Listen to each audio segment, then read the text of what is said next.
Hey, what's up, everybody? My name is Brian. You know me as Rev, old school. Since we're going a little old school tonight, Rev to the limit. So we'll probably wrap before it's all over. I'm here hanging out with a new to me friend, but somebody who should have been a friend for a long time, a brother from another mother, Andrew. Andrew is from Combat Art Training.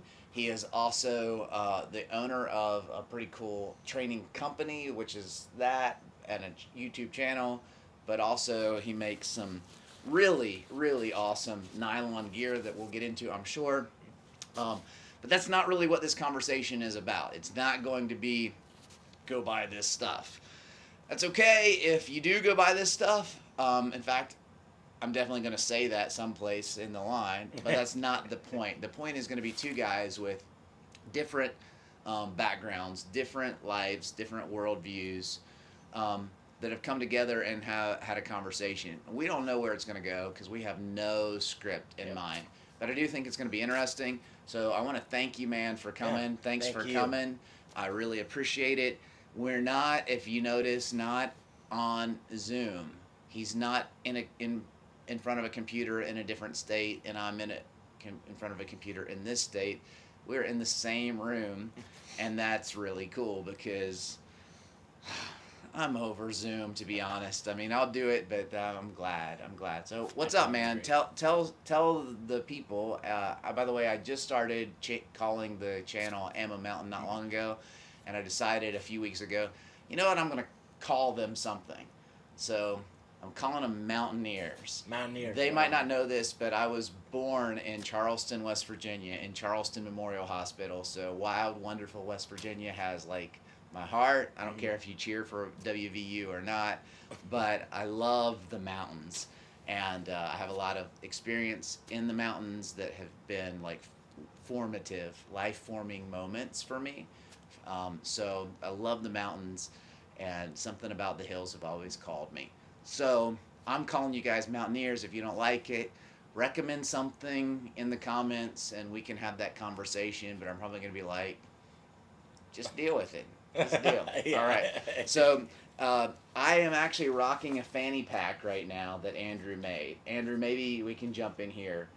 Yeah. Why a fanny pack? I mean, there's a bunch of gun fanny packs out there. Why did you make a fanny pack? So, I had a fanny pack, one made from SOE, and it's awesome, right? Okay, cool. And I just looked at it, and I was like, I was like, that, it was a great product, and it's a very versatile product. This isn't as versatile. This is one purpose, right? And the functions is for concealed carry. So I looked at, oh, it'd be cool if this and this was on it, and that's where I came up with my design. Okay, tell me about the this and this. Yeah. What were the specific, like, the goals that you're like, if I can pull this off, I'll have something that I want and I think other people will want to. Yeah, so the lid was a big one. Okay. Pretty much every fanny pack you look at has a zipper, Yeah. which is fine. I wanted to have easier access that, because sometimes you can have the zipper at one side or the other. Right. And, and that's just something that happens. We don't always do everything perfectly. And I want to avoid... You don't do everything perfectly? No. I mean, But, yeah, so it's just rip it open, right? And it's secured by Velcro on both sides. Right. And then you have access to the gun. Yeah. And it's built around a Glock 19. Yeah, built around the Glock 19. But you could run other guns in it. Yeah. You can fit a 17. It's just a little bit tight in there, so it might be poking up on the back. Right. You Just could a little absolutely bit. put a 320 or an M&P 2.0, the compact. You could put a lot of guns. Yeah. CZ, P10C. You could put all kinds of stuff in that. Yeah, my wife was running a shield in it for the longest time. Okay. Yeah, and so the lid, easy open, and then also being able to stick your hand in and get your hand on the gun without pulling it out. But it's like you're at the first step of the draw stroke. So kind of a covert ready kind of thing. Yeah, Kind of, sort of. Exactly. And it's a product of the trifecta at Tactical Response in many ways too. So let's shout out Tactical Response. Yeah, absolutely. What kind of impact has Tactical Response had on your life? Huge. So I was in the Marine Corps, and I was infantry, and Dude, slow down. Don't give it all away too fast. Okay. Make him work for it, man. No, I'm just okay. well, anyways, so I saw like the Magpul DVDs, and I got into Okay. the YouTube gun stuff. Yeah. And Did you have a favorite Magpul DVD? I think it was one of the carbine ones. Yeah. I think it was the second carbine one. I don't remember the name. Art of the Dynamic Carbine 2 or something. Oh. And because I was like I was blown away by it, because I thought, is it okay if I swear? I mean, it's your mouth. It's not my. It's your my- channel though. Oh, sure. Well, lots of people have sworn. How do you Sworn, yeah. sworn? Sworn. Cussed. Lots of people have Cursed. used curse words Okay. on my channel before. I haven't stopped them. Okay, cool. I don't know what the swear word was I wanted to use now. Yeah. But, See that was tricky. damn, yeah, that screwed me up. Gun YouTube, and then anyway, so whatever. Yeah, so my okay, so I was really into like the gear stuff. Yeah. Watching that, all the reviews on that. My buddy said you need to check out Jaeger, because I had spent, like I would spend hours watching what the best trigger was or whatever. Right. Right. And he explained the survival principles, right? Yeah. And so mindset, tactics, skills, then gear. Gear was at the bottom, and I was like, damn, this I'm really doing it wrong. Yeah, it challenged my way of thinking. Yeah. And if my way of thinking gets challenged, I like to overanalyze it Sure. to make sure that I'm correct, Right. And So you don't run away from that pushback. You embrace it and you process it all the way and like, okay, yeah, am I wrong? yes, Do I need to make a change? Does that change need to be significant? Do I need to tweak something? Where am I at? How wrong am I? Right? Yes.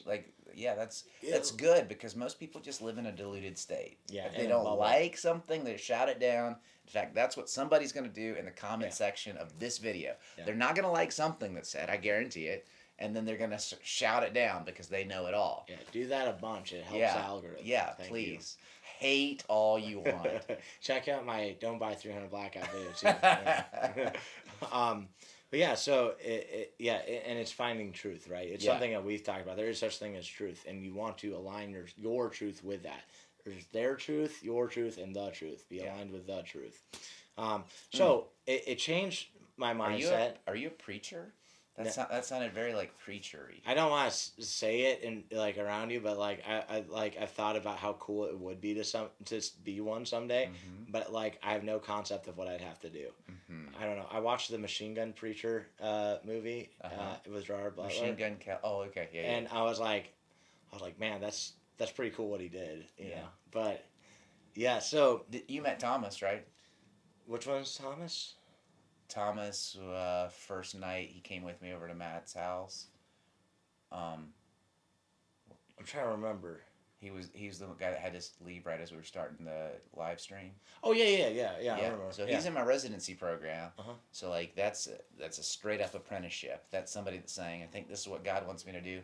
I want to find out what that really looks like. Yeah. He started out at that spot. He's like, okay, I have enough experience now to know this is something I should do. Mhm. So like now he's in it, like he's in a formal program that's way different than like I'm just gonna go to school. Because what a lot of people do, and that's not the conversation, but what a lot of people do is they just get shipped off to some seminary someplace, and that's fine if you're going to get a good education and you're applying what you're learning in the context of real world ministry along the way. Like if you're in a church, you're up to your elbows in people's lives doing the work while you're learning. Awesome. Yeah, but most people are in a program where they just have all this theory and they're really smart and they're getting all the right answers, but they have had no application. And they get thrown into what is a leadership position and they've done nothing. Yeah. Right? Nothing. So they're in what we call like spiritual warfare, and they've never been to the range, bro. Yeah. Like they've never, and so like, and people are looking to them with their lives, and so I'm like, that's not the model that I see in the New Testament. Jesus had disciples. He brought them along the way with him. He poured into their lives, like, and then he sent them out equipped, having had life on life interaction. So Yeah, you have to have actual experience with it. Right. It's not just the book work. It's Right. kind of like how people will go to college for something, and that's great, but you need the experience. You Yeah. know. So I would rather have a guy with a sincere calling in his life who's never been to seminary because he didn't have the money or he didn't whatever it was, but he's got real because you can get all that from books. You can get all that from listening to lectures. You can get all that from like the church has done it before any of those institutions existed. You know, so we can still do that. I'm not saying don't use the institutions. I'm just saying don't think that's the way. That Yeah. is a part of a bigger process. In fact, there are ways around it if you have limitations that cause you to not be able um, to afford that or have Yeah, it. no, yeah. Yeah. So, but that's not why they came to watch. They didn't come to talk about beginning. But I wanted to say if you find yourself experiencing a calling, man, we can get you to work. You know, Yeah. like because the Bible says it this way, like the the harvest is ripe, the laborers are few. In other words, there's a Yeah. lot of good to be done in the world. There aren't as many people that are obeying their gifting and serving the world in the way that Jesus is kind of pushing us to. So if you start to feel that thing that like, hey man, I feel like I need to do more, man, don't turn that impulse off because we need people in the fight in a positive way in our Yeah. world. Well, yeah, and that's interesting too. And it's like, like I'm kind of re-stepping into Christianity right Yeah. now. Yeah. And it was so cool that like you were like, yeah, come hang with us. Yeah. Because we were up till 3 a.m. the other day. You know. And I was like, all right, I got like just explain stuff to me.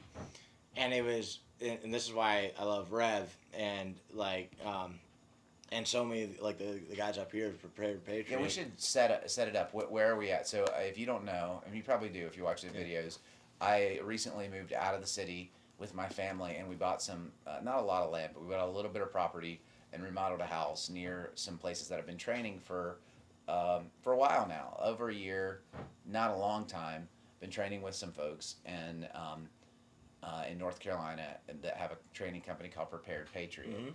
And Andrew was good enough as a fellow instructor to come help them as they're doing their first Force on Force class. So we are here right now this weekend because we're role players and a pretty epic, I think, first on Force class. So good. Yeah. Guys, you need to come up and train with Prepared Patriot, and specifically, you need to do the Force on Force here.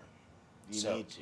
So I don't normally want to talk over guests so much, like I'm talking too much, but we'll get back to you. I promise. We have this is like Rogan. We don't have like a time limit, so don't worry. We'll get it all in. But the Bible also says, "To whom much is given, much is required." Right, and there's this idea of, and if you've been graciously dealt with, if you've been forgiven of much, if people have been generous with you. And you need to spread that wealth. You need to spread that generosity with others. And so this isn't necessarily why I did it, but people in this community, this gun culture, have been incredibly generous and loving and good to me. And James Yeager is like one of those. And so when I heard you talking about wanting to come up here or planning to come up here, I was like, man, I want to host one of the guys that are coming. Because I feel like, not that I have an obligation, but I want to have an opportunity to give what I've been given. Yeah. Like and I can't do it at the same level that Yeager does, I'm sure. But Not yet. But I love that you were like, yeah, man, I would love to come stay with you, and that saves you the money of staying in a hotel or whatever. But then when you said, man, I'm going to bring my family, I'm like, dude, this guy doesn't know me. I asked if I could. Oh yeah. No. But I mean, that's a gift, not a. That's like that. I mean, you said I'd like to bring my family. Is that okay with you, or however you said it? Like from my perspective, the guy who wants to be with his family, is the cornerstone, the bedrock, the backbone of our culture. Yeah. Like for me, that's like, oh, this is the dude I want to hang out with. Oh, right. So I'm cool. like, yeah, bring your family. Heck yeah. I want to train. They want to come with you.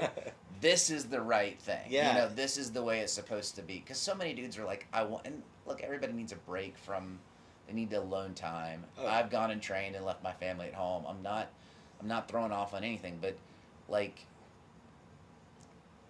it's just the right way. Yeah, it's the right way to want to spend time with your people. One of the things we need is tighter families. We need good families. We need parents raising children correctly, raising good people, and that's what's going to carry on the future. And to me, it's like I feel super blessed to have Ashley in my life, because like she comes with me. And takes Dude, hold on to classes. that girl. She is. Oh yeah, I locked her down. She is. She's, like, don't take it the wrong way, but you're like above your pay grade, dude. Like, I am too, so don't feel bad. But like she's. I don't feel that way, because that's generally like a kind of a perception in America. I think if like they're also fortunate, because if you're super good at them, they could easily. I'm not saying she's not fortunate. I'm just saying, like, there are, like, as somebody who's worked with lots of people in lots of kinds of relationships, good relationships are hard to find. Oh yeah. And it is very difficult to make a good relationship when you have somebody who is crazy on the other side of it. Yes. And she doesn't seem to be crazy. No, in I'm fact, she definitely a seems crazy to one. be like peaceful. Yeah. And I know she's not only sweet and creative, she's beautiful and kind, and I've seen the way she's interacting with your daughter. Like, dude, I'm just saying, like, hold on to that. And I'm sure if I sat with her and I said, I think you've, outbatted your, hold on to Andrew. He's awesome. I'd say the same thing to her too. The focus is the person feels like they got the good end of the deal. Yeah. I can't believe I scored. It's not that you're undervaluing yourself. You're talking down about yourself. Like, we're talking about being gracious, and it's because I was like, I want to come back into Christianity, and I talked about how the first thing I do is this is something I recently started, and I think it's like a really good thing to do. First thing I do when I wake up is I thank God for Ashley, for my kids, for my family, my extended family, which is like my students, you, people who buy my stuff, people who watch YouTube. I thank God for all that. Yeah. And then the life I'm able to live, and the experience I'm able to have, and where I'm gonna go. Yeah. And it keeps my mind right. It makes you a lot happier too. Yeah. I could sit here and be like, why don't I have Pano night vision yet? It's coming. Yeah. It's not on my vision board yet, but yeah. That's but yeah, it's dude. So being able to bring my family here, that's like a part of what I want, and it's like I say to Ashley all the time, like, I love you so much. I love my life. Yeah. And for a lot of us, we don't always love our life, right? That's right. And like one of the things you say is don't waste your life, right? Yeah. That's super important. You only got one. I just recently realized my own mortality, right? Coming close to 30, I'm like, man, I gotta stop smoking. I don't really drink, and and I'm like, you gotta be careful with stuff. It could be driving, who you're around or whatever. I've been pretty good about that for a while, but and it's like, you gotta. Biggest thing is, just like you say, don't waste your life. Is you have to take that gift you have of life and do something with it. Yeah. In fact, if you leave me your address before you leave, if it's okay with you, I'm gonna send you a couple books. Yes. Mostly, you asked about a Bible version. I'm gonna send you a Bible. Thank you. Yeah. But I'm also gonna send a couple books that don't waste your life thing's not original to me. Okay. But there's some good thoughts behind it. So at some point, like there's the idea that you're talking about.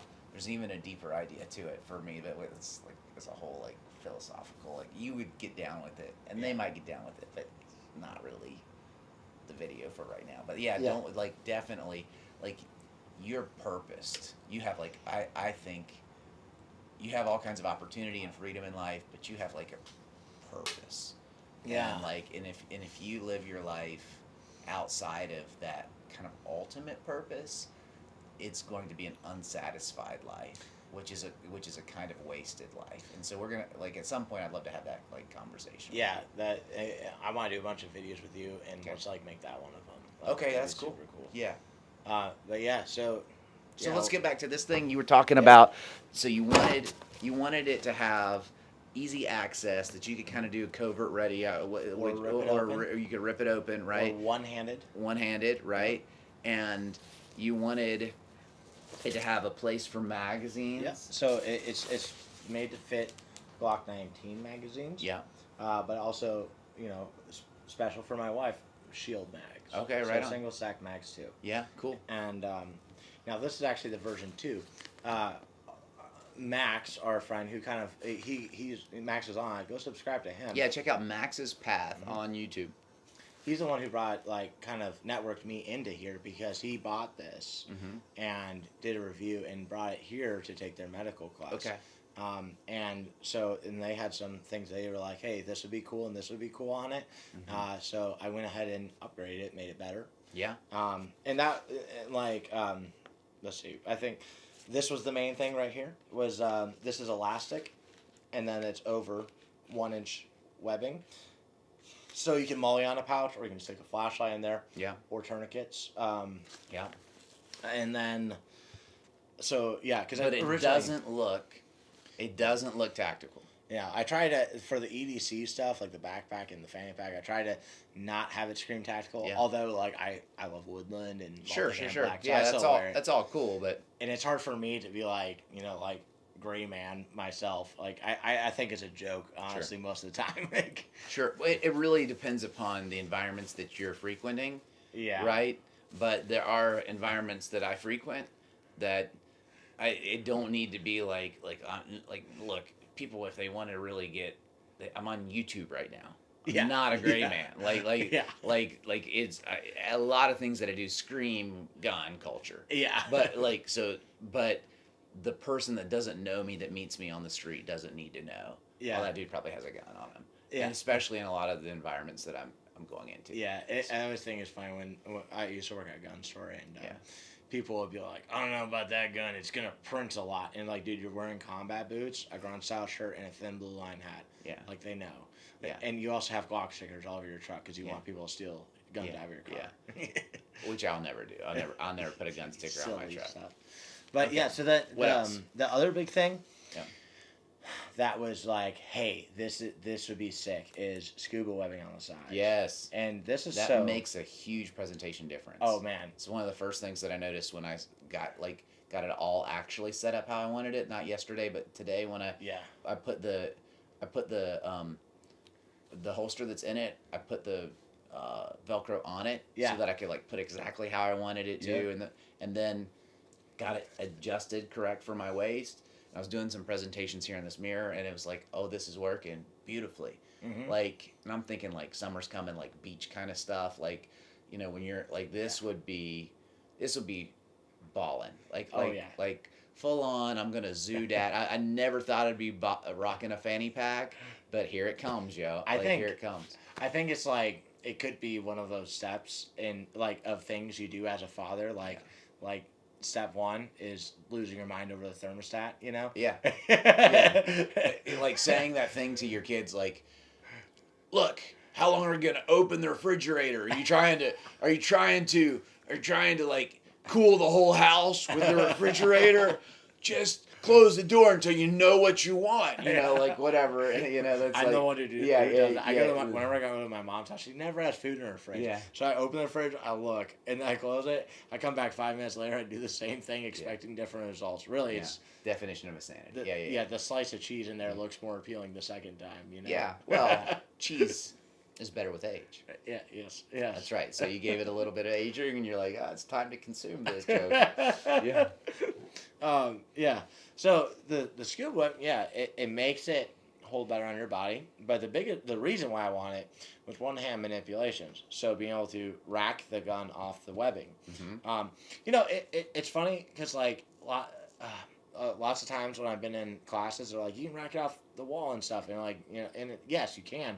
However, like generally, I have a gun belt on. The belt is almost always the best. Yeah, because I Your can keep shoe will moving. work, a bunch of things will work, but like the most natural thing is if you've got the right belt, just bada bang, bada boom. Yeah, and so I put scuba webbing right there, and then you can also put like a pouch on there, like if you wanted, you could put mag pouches there or flashlight or like multi tool. I've done that before. Sure.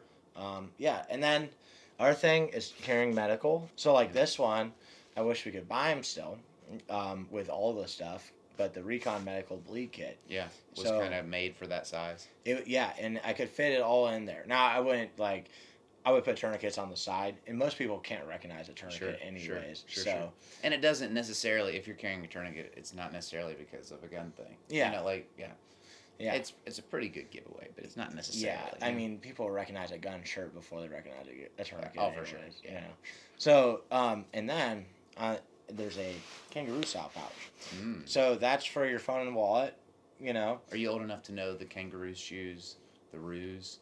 I have no idea. No. Yeah, back in the late '80s and the '90s, there were these they were really popular sneakers that a lot of kids wanted because pocket pants were a big thing, and Ruse had in the tongue like a hidden pocket, and they had as they got cooler, they got more pockets that were hidden for a while, for a minute, BK Knights era kind of Ruse kangaroo. Look it up if you're a child of the '90s or late '80s. Hey, shout out. This reminds me of the Ruse. Anyway, that's not cool, but this is cool. Well, no, that would be cool if I could keep, $1,000 in my shoe. Oh, yeah. You know? Well, you could if you had Ruse. Yeah. Yeah. I'm missing out. Yeah. Although I might start a new project. But, so phone and wallet. And this new version, I upgraded by putting elastic there. Yeah. So it can retain it better. Yeah. And then down in there is section 2 550 cord loops, so you could dummy cord the bottom of your fixed blade sheath. Yeah. And yeah. So Jacob, he's given me a reason why I'm probably gonna have to save up and order one of your knives, man. So Jacob has a video of this too. Yeah. Okay. And it's hilarious because he's wearing it doing squats and you just see the fanny pack down. I was like, that's the funniest thing I've ever seen.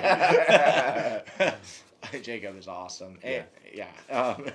But yeah, it's just also talking to people oh yeah, I had a video with you, and now you're like, hey man, I'm just gonna reference you randomly. So sorry, man, that's totally weird, but that's the way I roll. No, Jacob's awesome. Yeah. And then AR-15 mags also. And it's funny because I was talking about, and I still want to come up with a specific product for your bump in the night, and you could do. Sure. Whatever you do now, a belt or a bag or whatever. Excuse me. But also, flashlight, tourniquet, medical, a cell phone only for emergency use. Yeah. And a rifle mag. Yeah. And it would be a great thing for that too. Yeah, it would be really good for that. And one of the biggest things is when Ashley was pregnant, this was a lifesaver for her. Because, women don't tend to love wearing jeans and gun belts all the time, especially not when there's a baby inside them. Yeah. So fanny pack was great for that. Yeah. But yeah, there's a bunch of guys that they use it for hiking. Max does that. Will Ingalls, attack response alumni, also he took it canoeing and he actually spilt out of the canoe. He had the version 1, so it had pouches on the side for rats, and he lost a rat, but he kept his gun. Right on. So that's pretty awesome. Apparently, there's been a couple people who've fallen out of canoes. My mother, Will, and a few others.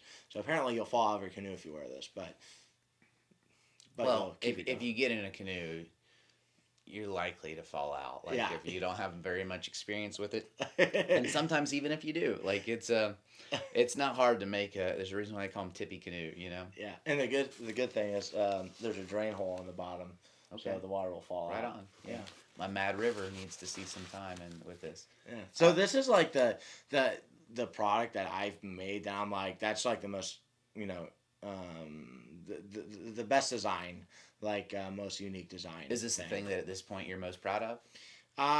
Yeah, I would say so because it's I haven't seen anything like it. Yeah. And maybe I will feel hugely complimented when someone does copy it, right? But you're not encouraging them to. No, I mean mine's better, but Yeah. so Okay. if you make You're the not right worried thing, about it. then- Yeah. That's I don't care confidence. because then it's like, what am I gonna get sued because my sling adjusts the same way as someone else's Sure. or whatever? You Right. know. It Yeah. it gets done. It's not about the money either way. So, although I make gear pretty much for the money, the training is the real purpose. Sure. And then you have slings. Yeah. So I'm gonna throw one in here. Tell us about this sling. So, Which, while you're doing that, I'm gonna walk behind the camera real quick and grab one of my recent videos. okay. Go ahead. So, this is the version 3, Combat Art Sling version 3. And it's meant to be streamlined, simple, and inexpensive, but still high quality. So, I gave James Yeager a bunch of the version 1s, and that's from back when I was hand sewing. Yeah. And I used to only be able to sew 5 a day. Yeah. Because hand sewing sucks. Yeah. It's not fun. It hurts, and your eyes strain a lot. But John Willis, owner of SOE's, the dude told me to get a sewing machine, and so I did version 1, version 2, and then version 3, and Jay Gibson at Tactical Response, actually, he was like, when he saw my version 1, because I gave him one too, he was like, hey, just a suggestion, you should probably put all metal hardware, because it had the metal one for the quick adjust. He's like, you should probably do all metal hardware. And I was like, now the plastic's fine, which, the plastic ain't bad, Right. But then I had more and more people say you should, and I was like, maybe I should just listen the first time when someone says I want a product that does that, So I made it all metal hardware on this. Now, if you have a quick release on it, that's a plastic clip because I don't trust the metal ones, and I don't want to put on a Cobra buckle that makes it, $30 more. So these slings are $30. The quick release is $5. It's optional. Not everyone wants it, but it's a simple, streamlined sling. I'm able to produce quickly and keep the price point at $30. And it's got tubular nylon, so it's not like the flat stuff you make molly out of. So it's a little bit thicker and doesn't cut into your neck as much. And and originally I only wanted to do OD green and tan. And no one wants tan anymore. And people kept asking for black and coyote and stuff. So then I hate adding colors because then I have to keep more stuff in stock. Sure. It sucks. Yeah. That's cool. But yeah. So one of the first things I thought when I saw this is because if you know me, one of the reasons why it's called Ammo Mountain now is one of my first jobs was a rock climbing instructor and later in a climbing gym called Inner Peaks in Charlotte, North Carolina.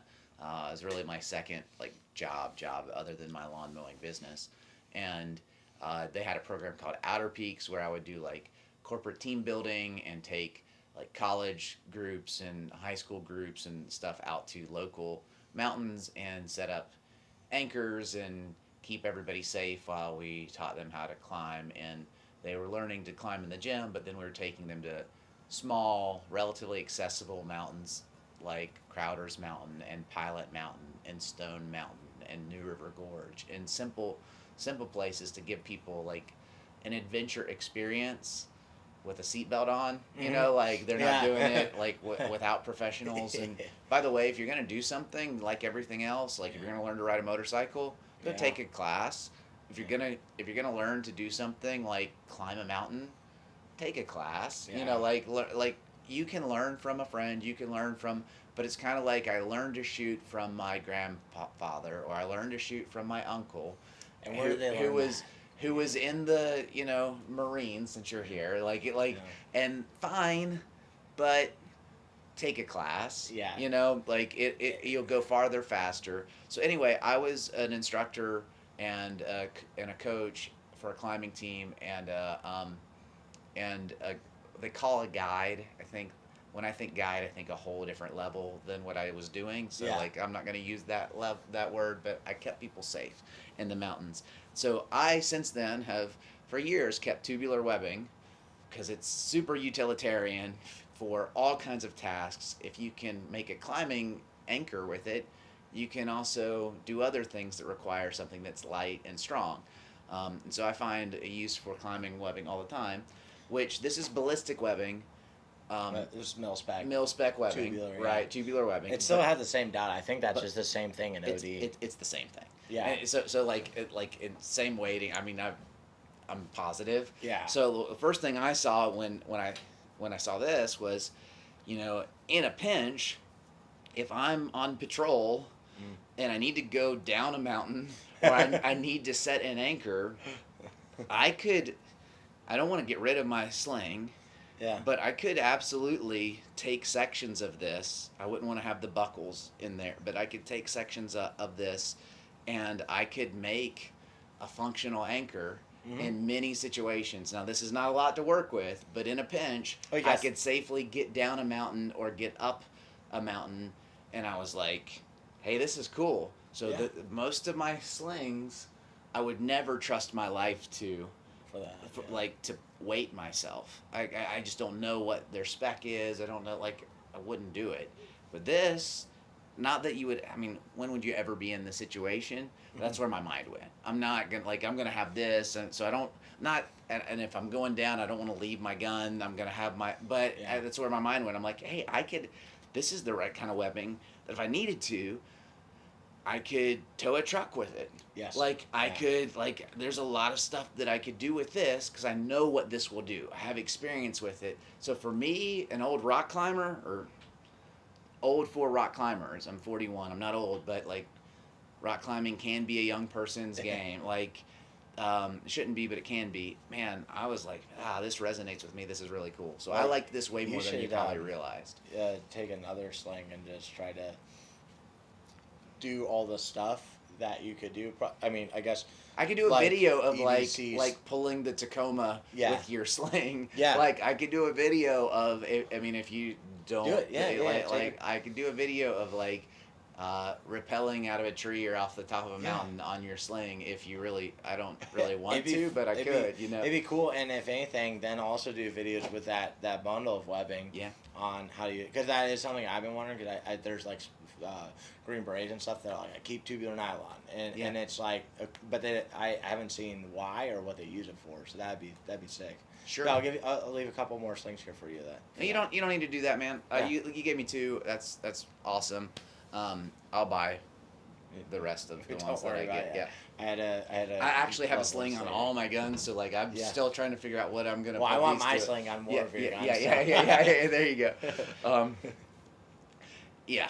Well, good. Yeah, and there's a lot of great slings out there. Sure. I mean, we mentioned Jacob. Jacob started making slings, and I have an SOE sling on my shotgun. Sure.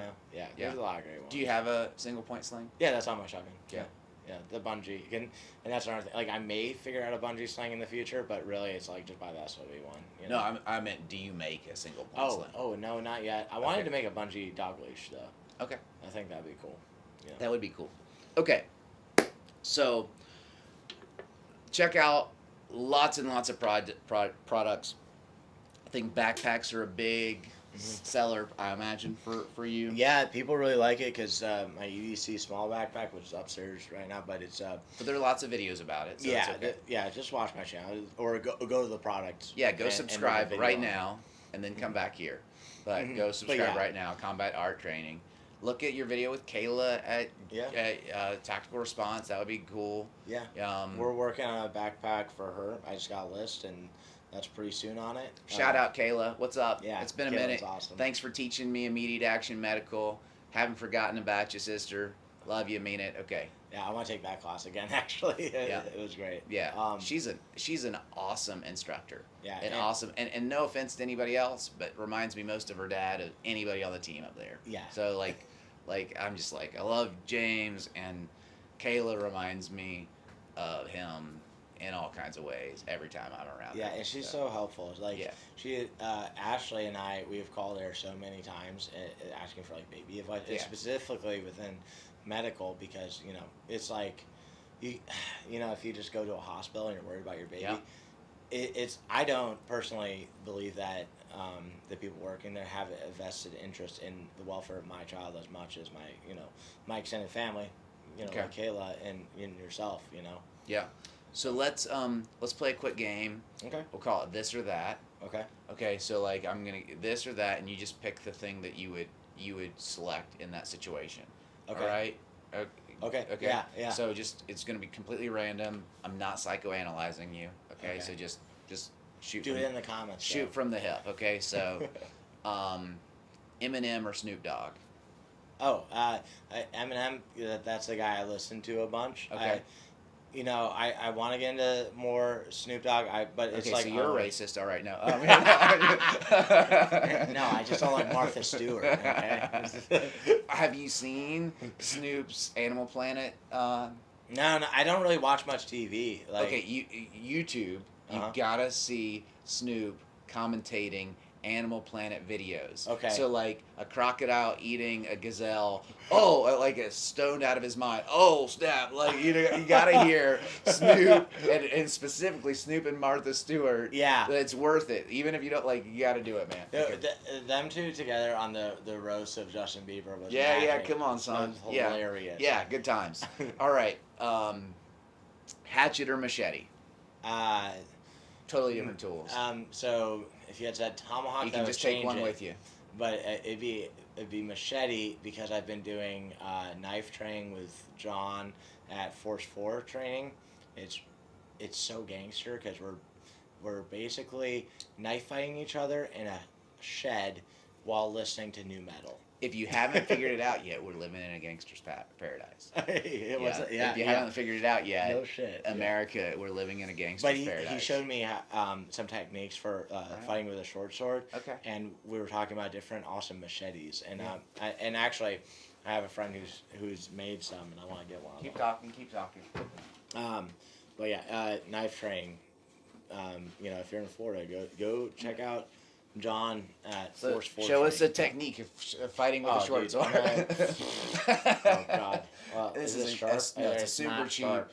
But it's like my son had got this. You go sword. I did 8 minutes of it. Yeah, perfect. But so be willing. It's to kind of be like knocked. going in an X, and then. And so there's different lines to knife fighting. Okay. And seriously, I suck at knife fighting. Yeah. But there's different lines to it, right? And so it was kind of like an X, but then the last one, and it's he shows in a way that he's able to move his wrist, and it's it just with blades. One of the things he told me was, blades are meant to be felt, not seen. Mm-hmm. Okay, so imagine how scary that is, considering we get in such close proximity to people all the time. Yeah.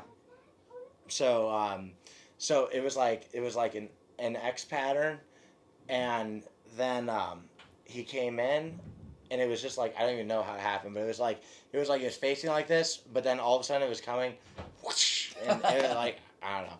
It was just the reality is I want to have a backpack with a machete that would work for fighting with as a short sword, and not because I think I'd ever use it, just to kind of have it, you know. I think it'd be super cool. That's it. But tomahawks. So if you asked a tomahawk, I probably would have said tomahawk. And why do you think that is? I love America. Hint. For splitting skulls. I love the way we started our country. Another hint. I love movies. Another hint. Okay. You're a fan of Mel Gibson's Patriot movie? Yes. The tomahawk scene in that. Yeah. Right on. Yeah, it's something I reenacted as a kid. I'm glad that my grandparents' Mel backyard. Gibson seems to be coming back to Oh yeah. He's getting some movies out there and stuff that he's starting to, because Mm-hmm. for a while there it's oh no, he's completely lost himself in some kind of and I don't know. I don't care about any of the behind the scenes thing. Yeah. It's entertainment. I'm not orienting my life over an entertainer's life. It's was they act well? I don't care what their political opinions are or whatever. I would rather not cheer for somebody who's my enemy, but that's not. Yeah. Anyway, you know what I'm saying? It'd be it's just I'm gonna live this way because I don't know, Kim Kardashian said so. Yeah, That's not the way I'm living my life. Yeah, and it's there's comedians that are completely misaligned with us. Are they funny? That's what I care about. They're funny. Yeah. Somebody's well, I don't listen to so and so's music because they are like, is the music good? You know, like, I get it if they become so outspoken that you're just like, you can't appreciate it anymore. Yeah. I think Dave Matthews went there with some people, you know, that's fine, but whatever. I'm just, whatever. You do you. I'm going to continue to like music that I like. The point is that The Patriot is a fantastic movie. You should watch every 4th of July. That's something I'm trying to establish. Come on, son. Go ahead. And I think you got it established. You know, We Were Soldiers was like a big part of me wanting to go in the military. Yeah. We're going to get there. We're going to get there. So this or that. Okay, so North Carolina or Tennessee? Oh shit! You hit me hard, man. Why don't you just smack me in the nuts, man? All right, so I'm not saying Prepared Patriot or Tactical Response. That's not what I mean. I just mean the place itself, the topography itself. I haven't spent much time enough time in either. Yeah. What I can say is that like this area that we're in, I'm beautiful, like, right? it's so nice. Yeah, it's so beautiful. nice. Now, what I personally want for myself is a compound miles away from people. Yeah. I want to have. We're not far enough away for you yet. Oh yeah, it's hard to get that. But there are places around here that would be, you know. Yeah. So if it was somewhere where I can shoot day and night, and then when I have the proper thingies or whatever to get like explosives and not go to prison for it, and be able to do anything I want day and night and no one cares, and have my business there, and then create a community there, like where that's the dream. If you guys come into town, you stay with me, and that's just the way it is, and that's the place I want to be. This area right here is so beautiful. Yeah. And it's like Jesus, like you guys, everyone here that I've met is doing so well too, and it's amazing. Like the community you guys have built is phenomenal. And it's just getting started. So come train. Come hang out. Even if you're just coming through, holler at us, especially if we have a reason to connect, like we know you or we have common people, holler. We'd love to connect with people and broaden the network, because connections are really important with where we're going in the world. Oh yeah, absolutely. Yeah, like we talk about preparing in all kinds of ways, but like relationships matter. And if you don't think you need to be below a surface level relationship with people that you may be relying on in some way in the future, because nobody, I don't care what you say, nobody gets where they're going alone, and nobody is so self-sufficient they need no one else. Mm-hmm. Like that's just, you can argue in the comments, but like you need other people, and it's really good if you have a below the surface relationship with those people that you know what you're getting into, and you know who they are and they know who you are. Because if you think they're gonna like drop everything and help because you know somebody's name, then that's really, really unlikely. There are some cultures that facilitate it because they've developed families so deeply, but there is a connecting thread that allows for it. Right there, somebody has spoken for them. I think of, and I'm going to shut up here and let you talk, but think of Louis L'Amour's old books, the Sackett series. So he has this family called, and so this the family that comes over from Europe and settles in the country and moves all the way into the Old West.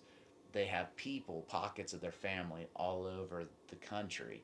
And when one Sackett family learns about some other Sackett's distress, even if they're not immediately connected or if they haven't met that extended family, they drop everything and go to war for them. They drop everything to go support their family, even if it's crossing the country to do so.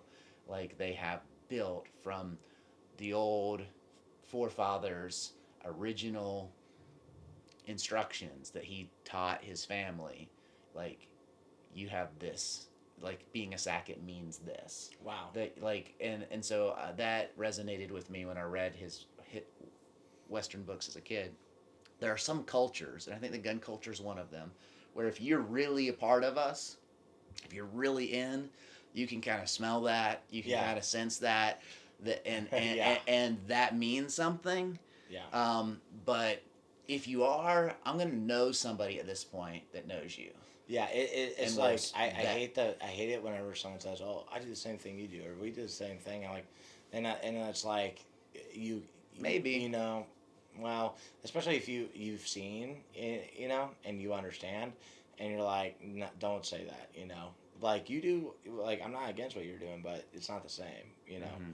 Like even what I do isn't the same as what Prepared Patriot does. We're not. Sure. Neither of us are the same as Hacked Response, or No, no, no, no, you no. know. Yeah, and you all have your own space. You all have Yeah. your own, like, what does Jaeger call a piece of the puzzle? Mm-hmm. Haven't taken any classes with you, so I'll have to like take your word for it at this point. But It's you don't seem different, like yeah. somebody. You haven't lied to me, so Yeah. so I think you have a probably a perspective, a kind of piece of the puzzle. I look forward to it. Mhm. I'm not a huge fan of driving to Florida, but you know, if Yeah. you come here, I- I'll definitely take a class from you, and I probably will. Even if you don't come here, I'll probably go eventually take a class from Cool, you. man. Down there. Yeah, I'm, you know, I'm planning coming up here to do some classes. Actually, yeah, I wanted to take their Force on Force class, but they wouldn't let me. Yeah. They wanted me to role play. Yeah. But luckily, one of my friends, who's done my class, he got to take it, so I'm happy for him. So we're almost 50 minutes. We're almost an hour in. We're like Mhm. 50 some minutes in, and that's a longer time. And I've been talking more than I wanted to. How are you feeling? I'm good, man. You ready to keep going? Yeah. Okay. Is there anything that's off the table? Anything you don't want me? And be honest. Anything you would rather me not ask you about, specifically when it comes to your time in the military? Anything that you go don't, for it. I don't care. Okay. Yeah. Yeah. Any other stuff that you don't want me to talk about? No worries. If there is something, don't I'll just answer. be like, yeah, Just don't answer. We'll hold off, you know. Right. Yeah. 100%. So, I don't think I'm going to ask anything, but I don't want to have a surface level conversation. Yeah. Especially when we just talked about the importance of real relationship. Yeah. Right. Yeah. So like, I don't want to like do a shell game with people that are listening. Right. Yeah. So,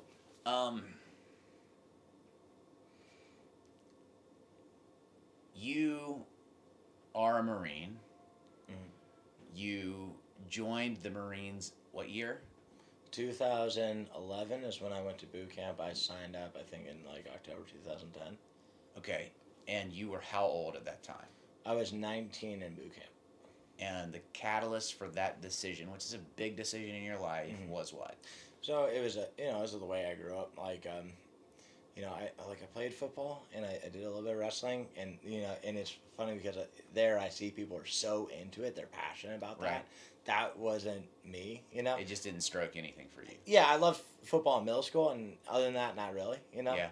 Was that because you were not as competitive? You didn't get as much playing time, or what? No. What changed about your level of engagement or passion between middle school and high school? That's easy. High school was okay. So middle school, the high school had, which was Eastview. They had the EVAA, Eastview Athletic Association, and so that was a program they had to create a great football program, right? And the coaches and the team were phenomenal and hardworking. Even though you don't like everyone, it was like you guys were crushing it hard work. And when you played as hard as you could.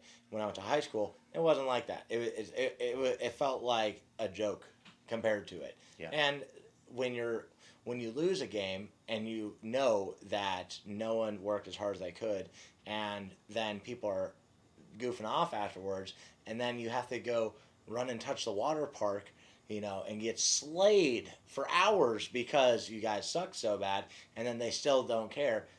I was like, no, why would I want to be a part of this? I don't want to be a part of anything like that. I don't want to work somewhere like that.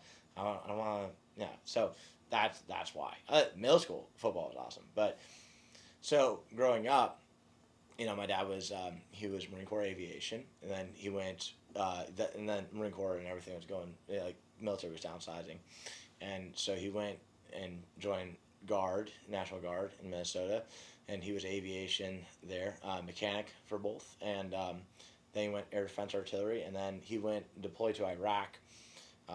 He had done another deployment before that, Kuwait, but he did Iraq, and they were like provisional infantry, so there's not a lot of Al Qaeda, airplanes flying around, so they didn't need Stinger missiles, right? So they were trying to find, and I hope I'm not screwing up their story, but they were trying to find anti-air assets, from insurgents or whatever, and they were patrolling Airport Road more than anything. Yeah. Route Irish, and they did really good. Like no one died. That's awesome. Yeah. And and so that was a huge thing, and mind you, so I was born in '92. Towers fell in 2001. So it's like I grew up in a culture where we were constantly at war, right? And my dad was military, you know. Like what the war in Afghanistan just ended, So like most of my daughter Hadley, she's about to be 8. Most of her life we have been at war too. Yeah. So it was kind of an embedded part of my life. Yeah. And then my dad had all this cool gear, and like his K-bar knife was like one of the most rad things in the world to me. Yeah. And I would watch war movies all the time. Yeah. And I would always play guns. I like to make stuff, obviously. Sure. So I was just telling you the other day that like one of my early memories, that like really good memories of my dad and myself, was watching this show called Tour of Duty about Vietnam. Yeah. And I something you said reminded me of that, and it's just been like in my mind, rattling around ever since then. Like, which is a really fond and like happy space in my head. So that's awesome. Thank you for that. Anyway, keep going. Yeah, that's right. I loved watching Vietnam shows. It was the music coming on, the helicopter. It was just all like, I mean, and the fact that my dad like had me as a pretty young kid watching stuff that's probably not. I'm sure my mom was like, "You can't watch that," kind of stuff. That's like a coming of age thing that's really special. Well, I don't think that show was too dark and brutal. I think it was. I think there was pretty young, drama. I think. Yeah. So and what I said that brought him that memory was like watching Platoon constantly. Yeah. And then We Were Soldiers with one. So and then all the other great ones, right? And it was like.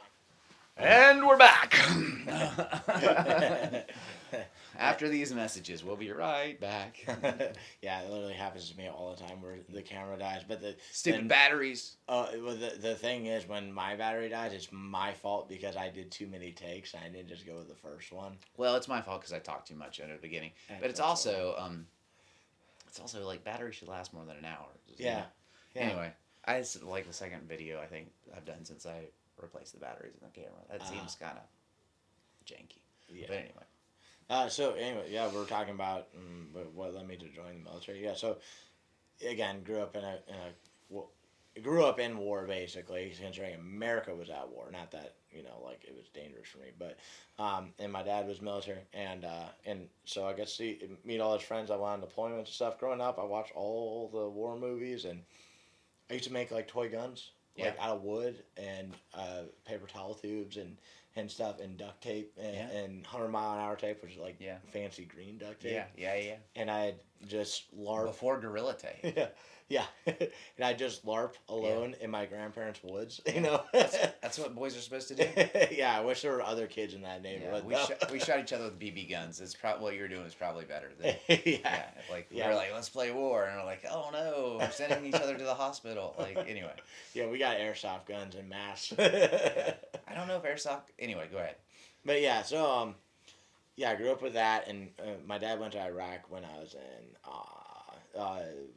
fifth, sixth grade, and so I got and that was like 2004, and he was on Airport Road, and so I got to meet all his friends, got to see all the pictures, hear all the stories, and I was like, man, Iraq is pretty cool, like which sounds nuts, but it was like okay, doing that shit is cool. Yeah. No, that doesn't sound as good. And so I wanted to go to Iraq. And you're how old at this point? Fifth, sixth grade, whatever age that is. I don't know. Like 11, 12. Yeah, something. But yeah.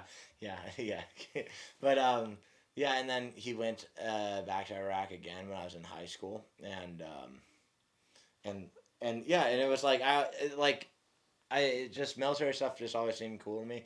I think there's a while, like a little bit in high school, I was like, I should be a lawyer because they make money. And then I went and I did one of the law classes they had, and I was like, this is miserable and stupid.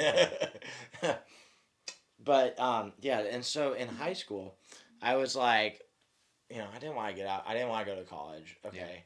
I didn't want to work a normal job. Yeah. I didn't want to do a normal thing, and it's just sounded super boring to me. Right. And so I play guitar and I love music, and I was like, I either want to, if I can't get a band, and I was like, I don't care, I'll go in crazy deep, crushing debt if I have people at a show. Like, that'd be the coolest thing. And I'm not that great at playing either. Okay, Yeah. I'm not. But that would be awesome to live that experience. And if I can't have that, I just want to join the military. And I wanted to do infantry, and it was like that was it.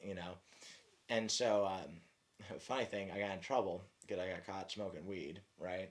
And I was like doing bad in school and stuff. So my dad was, I got in trouble, with my dad, of course. And I was like, rational. yeah. And I was like, all right, I need to get my shit together. And so I was like, hey, I'm gonna go enlist, and because it was like I needed some purpose, Sure.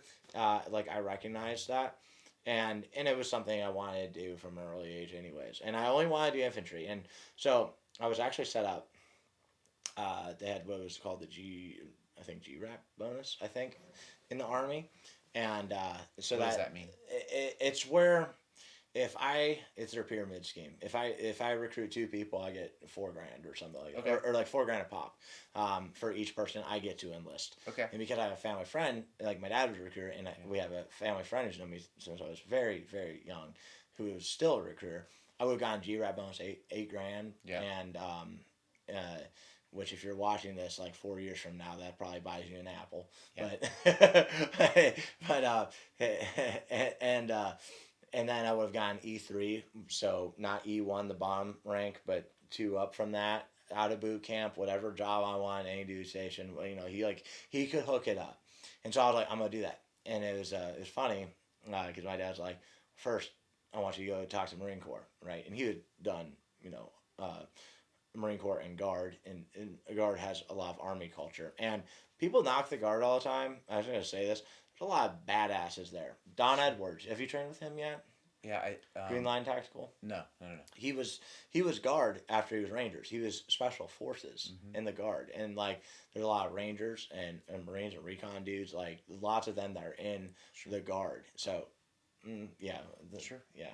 Anyways, there are some real badasses there. But so went and talked to Marine Corps recruiter, and it was like I was the most uninterested person talking to him, and he's like, so you only want to do infantry? And I was like, yeah. And he's like, I'm already decided to go Army, and I was respectful, but I like wasn't into it.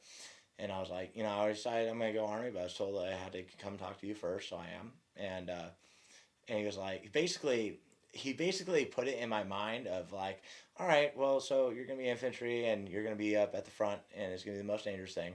So, lots of people join the Army, and that's awesome. But, if you have like, like we make it harder and more challenging, and people know that, and they only come here if they want that. So if you had, just like say, imagine there's thousands of people pouring over a hill in front of you. Who do you want next to you? Mm-hmm. And I was like, damn, I want that guy who wants, to do the harder thing. Yeah. And that like right there sold me completely. And Which is his job. Yeah, and he did a great job. He was good at his job. And Sergeant Traveling, I don't know if you still like me or not, and that's a whole different subject that I won't talk about. But and nothing bad I did, but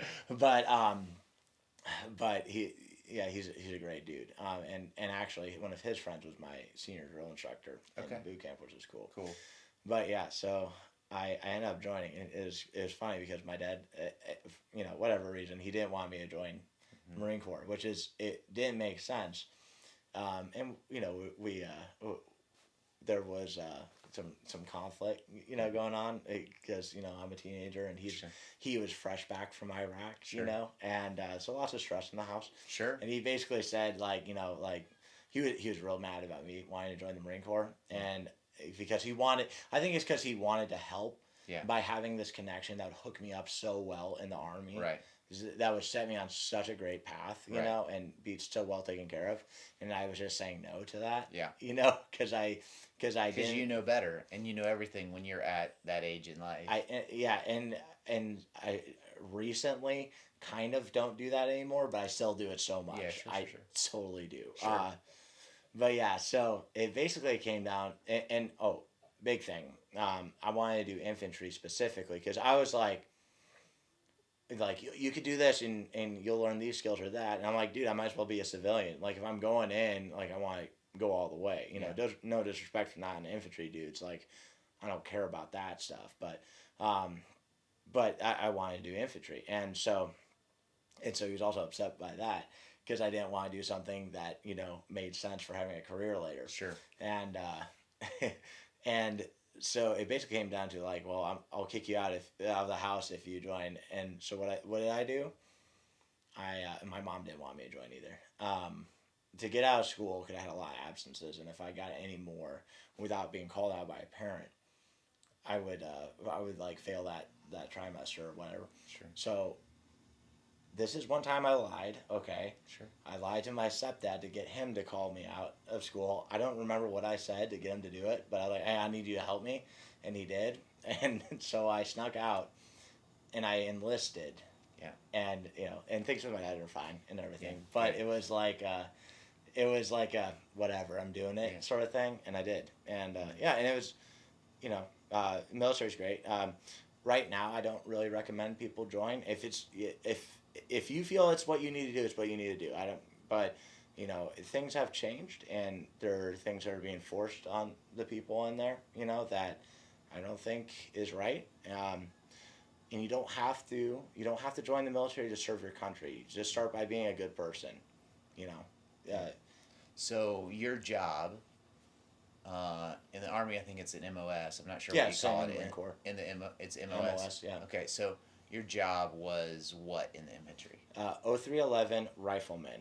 Okay. I kind of wanted to be a machine gunner at first, but machine guns are really heavy, and you learn that, and we do a lot of hikes. And, Sure. Yeah. So what was your rifle?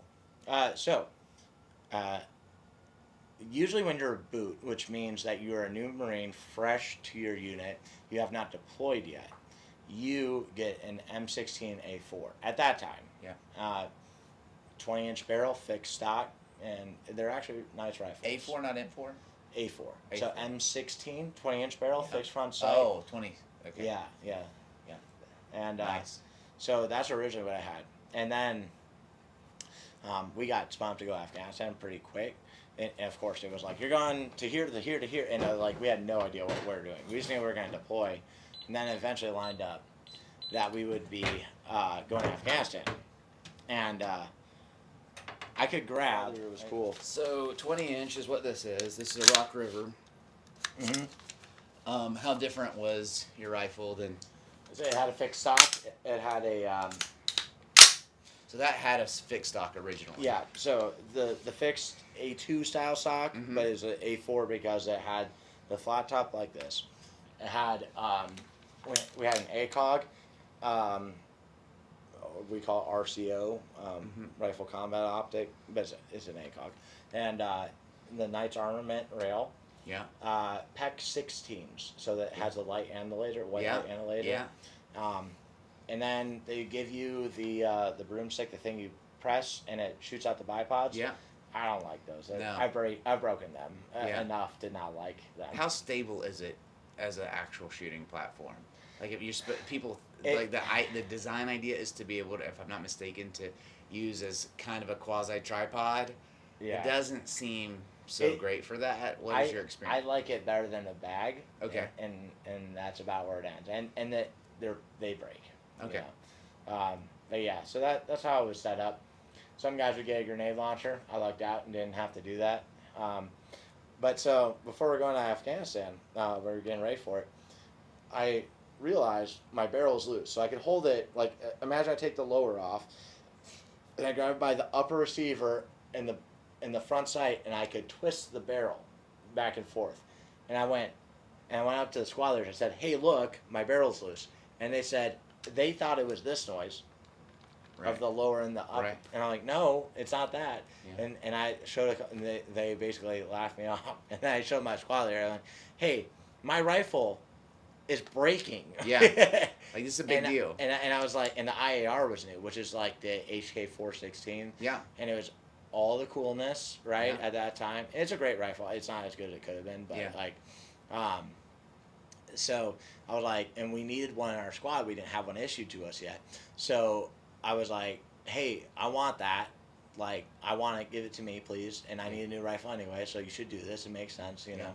And I got it. So I took that to Afghanistan. So nice.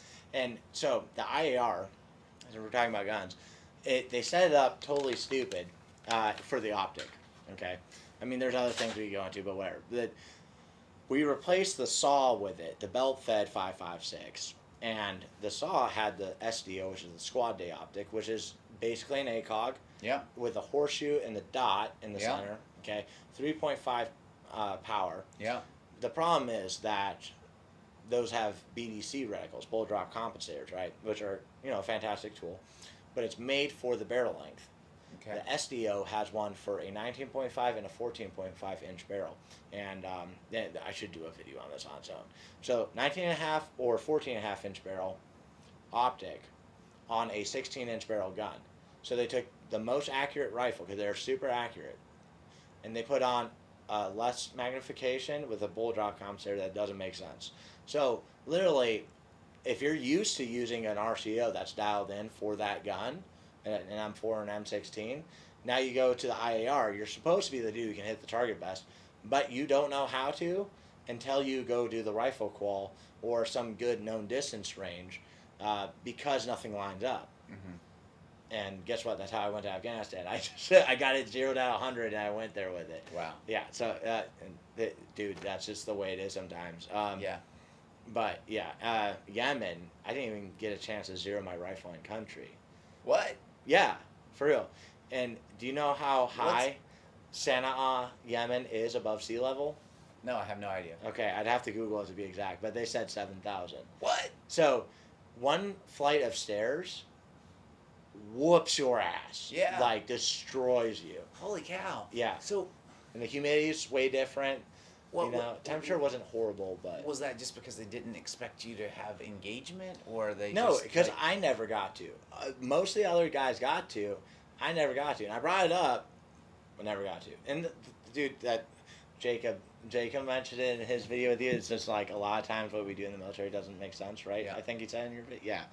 That's just what happens, right? Yeah. So I had the IR for 2 deployments, for Afghanistan and then in Yemen. Okay. And then... So tell me again, it was rifleman, but what was the first part? 0311 rifleman. 0311 rifleman. Yep. So you start out with a 20-inch gun, and then they switched to the HK. Yep, right? And that's the 416? Yeah, basically, with a 16-inch barrel. 16-inch barrel. And then they put a bayonet lug on it. Just in Why? case. Just in case, right? Okay. Did we get issued bayonets? Never. Okay, and what's the main, like the purpose of it? Yeah, what that purpose for that rifle is, like, a 0 to how far? Like, is it 300, We 600? zero, so the battle sight 0, BZO, which is what you do with irons, you would do at 300 yards. Yeah. Right? And then you just learn your holds based upon that. Yeah. Whatever 0 you use is fine. I do 200 now. Yeah. With everything. You know. But it's similar to an NAR or in like application, or it was supposed to. Okay, what the Marine Corps did is they snuck it in my opinion, to replace rifles. Right. And they snuck it in to replace the saw. Okay. Okay, so you know STG 44 that the Germans used? Yeah. Like everyone's like it's the original assault rifle. They snuck that in as a submachine gun. Okay. Right? And because Hitler wasn't cool with it. So I think the Marine Corps kind of did that with the IAR, replacing the saw to actually give the infantry IARs eventually. Okay. And to replace rifles. I mean, you can look up what they're doing now, but it's supposed to be the automatic rifleman's rifle. Okay. Now, both Afghanistan and Yemen, I ended up getting team leader positions. Yeah. So then now we get into tactics and stuff. So What did that change your rank, or is that just a roll within? No, it's a billet. So and there's badass dudes that like like way better than me that get they'll be a PFC, so it's E2. Yeah. And they'll be in charge of E3s Right. and E4s. Because they're so good, and they deserve it. So the Marine Corps, they say it's always billet over rank. Right. Is it always like that? No, but that's so the what way was it your should rank? be. And I picked up E3 while I was in Afghanistan, and then E4 after Yemen, and I got out as an E4. Okay. As a corporal. And how many years were you in? 4 years. I did a 3-month extension. Okay. I was planning on re-enlisting, but that's when I got divorced, and the war deployments were dying down, and I'm like, I want to raise my kid, and I wanted to start a business. Yeah. And going like everyone's like, dude, you could go to Australia, and so I don't care at all about going to Australia, or Japan, or anywhere, or being on a boat ever. Like I don't want to. Like one of my biggest fears is being trapped inside a metal can while water's coming in. Okay. Like that's terrifying. Okay. Everybody has their fears. So it's supposed to be automatic rifleman. I ended up becoming I became a team leader in Afghanistan. Yeah. They switched up platoons. They gave me a different team leader. I ended up becoming a team leader in Yemen. Mm-hmm. And then it was a assistant patrol leader for the training deployment, UDP, unit deployment program, to Japan. We're in Okinawa, and then we did stuff in Japan too. And then I got out as a corporal. Okay. Yeah. That's a pretty solid run, right? Like so I 4 years is the whole thing. Yeah, I did pretty good. I would have gone like I had like one injury that slowed me up, and then also I missed going to the squad leaders course because I was there for my daughter being born. Mm-hmm. I was like, yeah, I gotta be there for that. So, and your time in Afghanistan was primarily spent doing what? I wish it would have been way cooler, but so we went to Kajaki, and we were supposed to be there for 3 months, and then leave, be done with Afghanistan. When we were in Kajaki, there wasn't much going on. And I was in a fourth platoon. So normally, you have weapons platoon and then 3 rifle platoons. Yeah. According to traditional Marine Corps doctrine, and weapons platoon has machine guns, mortars, and assaultmen. They blow stuff up, shoot rockets, and create breaching charges and stuff. That's what assaultmen do. Okay. Yeah, they're cool, and they're really smart. Really smart. What we ended up doing, and I think that's what the Marine Corps does now. They break up weapons platoon. Now you have 4 platoons with equally dispersed MOSs. Okay. And so that's what we did there. My platoon ended up being guys who went over to Shaban where the fighting was, and there's a little bit of fighting in other places too. But it seemed, from what I understand, most of the fighting was going on there. And then we had a vehicle section, and then there's a couple, one platoon over in this area, and then another platoon with us, and whatever. But because I was like a boot, this was my first deployment. I was like one of the newest guys, and we were the bastard platoon. That we were called, the 4th platoon is the bastards, or the misfits is what we call ourselves. That's a pretty good name. Yeah, right. Yeah, I'd like to be like the Misfits or the Island of Misfit Toys or whatever. I that's a badge of honor from my standpoint. Yeah, that's awesome. But because of that, I most of the time I was doing post, and it sucked. It was awful, and especially when you're like. And explain what post is. You're keeping guard on your perimeter there, right? And that's most people would consider it boring. It's incredibly important. It is. It's like super boring until it's not, and maybe it's never not. Mm-hmm. But there's no way to know that it's not going to get unboring. Yeah. Right. So there's a purpose for the role. Yeah, and that's probably the hardest part about it is you need to be good at it. Yeah. And it's okay, watch stuff for 5 hours and tell me when your mind starts wandering. And It's after 10 minutes. But the mindset discipline that if you do that well, that develops, that's an incredible skill. Yeah. Most people cannot, like hunters have this, like really good hunters. The snipers have the ability to like sit and remain focused for extended periods of time. People highly undervalue that skill set. Yeah. That's a powerful skill, and it takes like people go crazy if you just put them in a room without anything to do.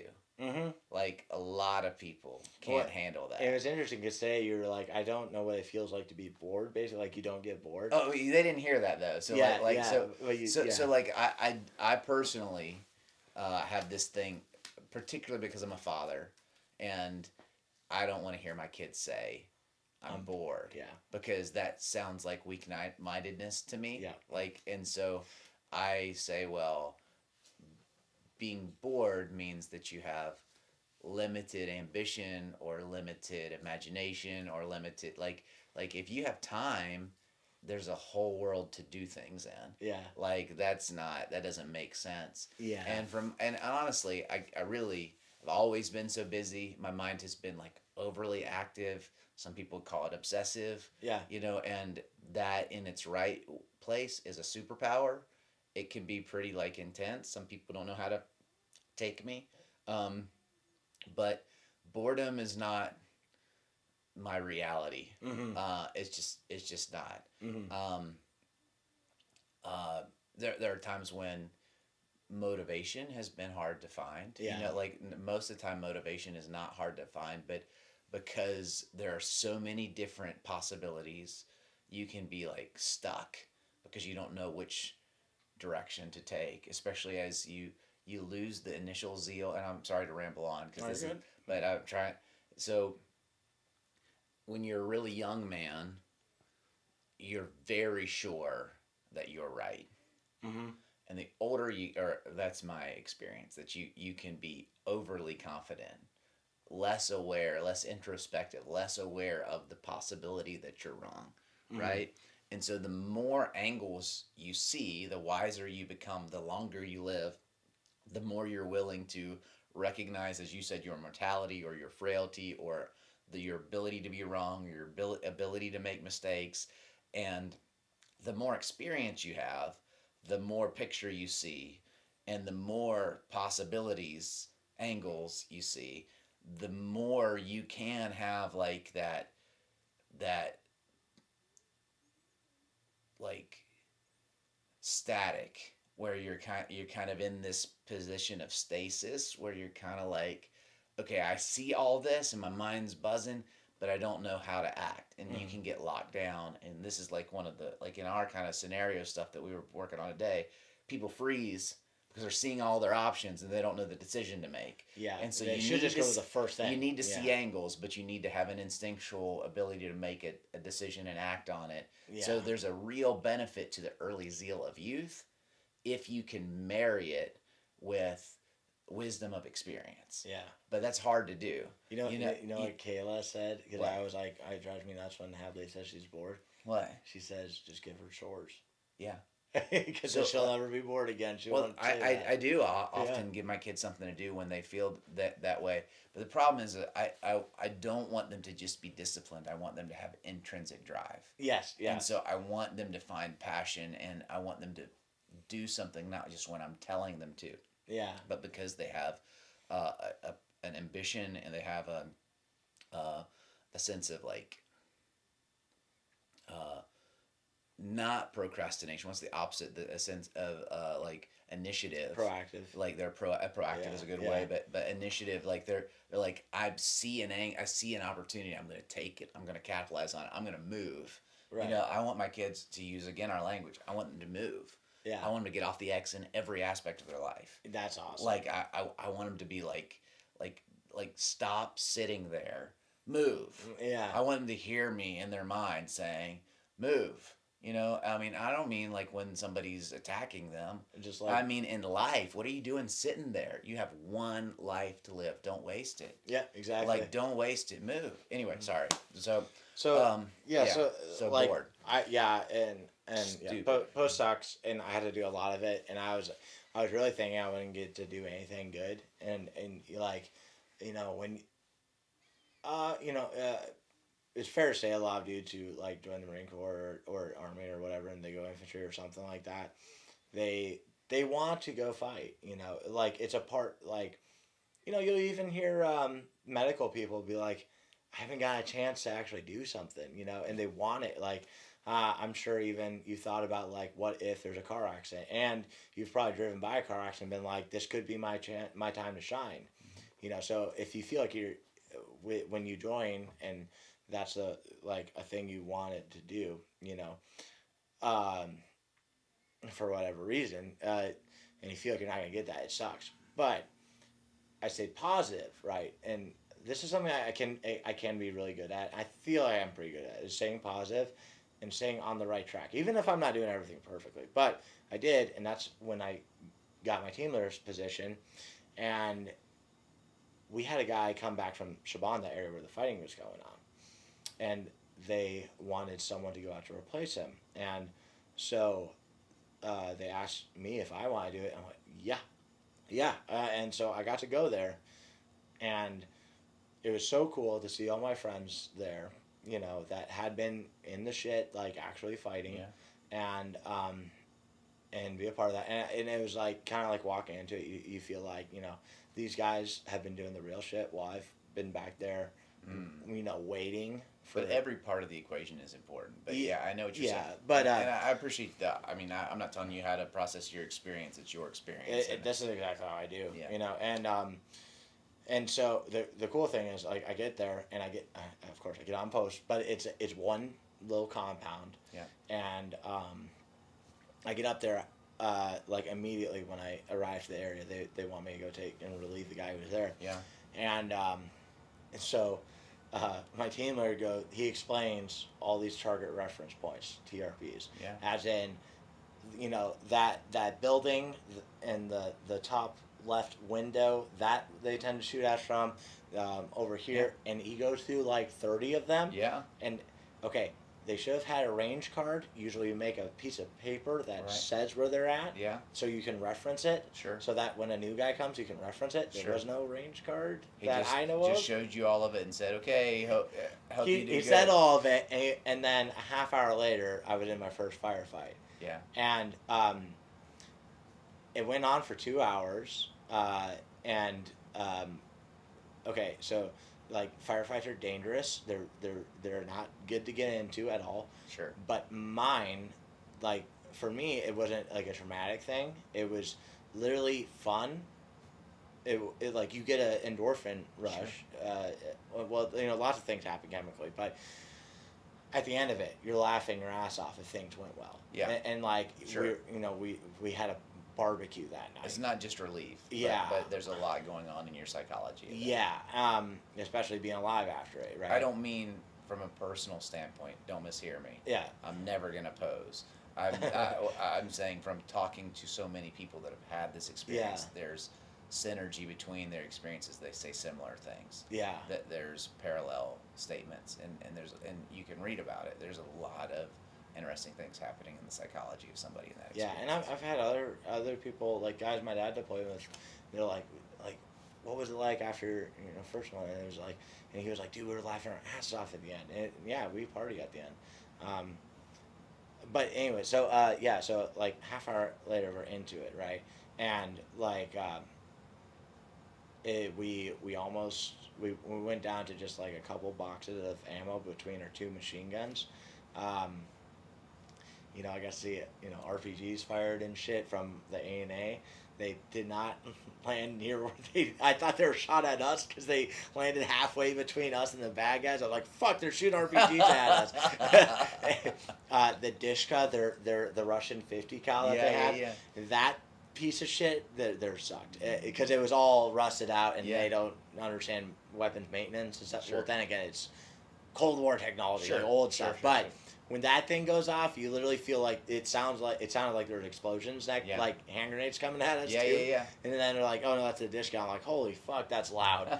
By the way, if you want to hear loud, a hand grenade is way louder than you would think it is. Oh yeah. Like insanely concussive and loud. You obviously a hand grenade can be loud, but like that thing is retarded loud. It is insane. And very cool. But yeah, so Did you hear one inside or just outside? no, they didn't throw a hand. They shot an RPG. That was the only like explosive. I mean, there was. We ended up dropping. One day we dropped an XCal. Another day we dropped a HIMAR, Okay. missile GPS guided stuff. Yeah. Just look it up. I'm not good at explaining that. Okay. But Not asking you only reason why we got that is because we were so low on machine gun ammo. Yeah. But the thing is that like none of my friends got hurt. None of the ANA or ANCOP dudes, no friendlies got hurt, and so it was like man, that was pretty cool. And the interpreter was listening to their radio communications, talking about all of their guys that we had taken out. Yeah. And we were cheering and stuff. And Corporal Faust, our radio operator, he did this classic thing where he took a cigar and he said, "I love it when a plan comes together." And, and I was like, "Holy shit, this is." You need a T-shirt of him, yeah. I love it when a plane comes together. That's awesome. Yeah, and then the next day we got another one, and that's when so that the firefight was 2 hours long, and it felt like 45 minutes. Yeah, I bet. It felt so fast. Yeah. Maybe even 20. Next day we had another one. I don't remember how long it was. It was shorter, but it was still a long one. Like, it felt long.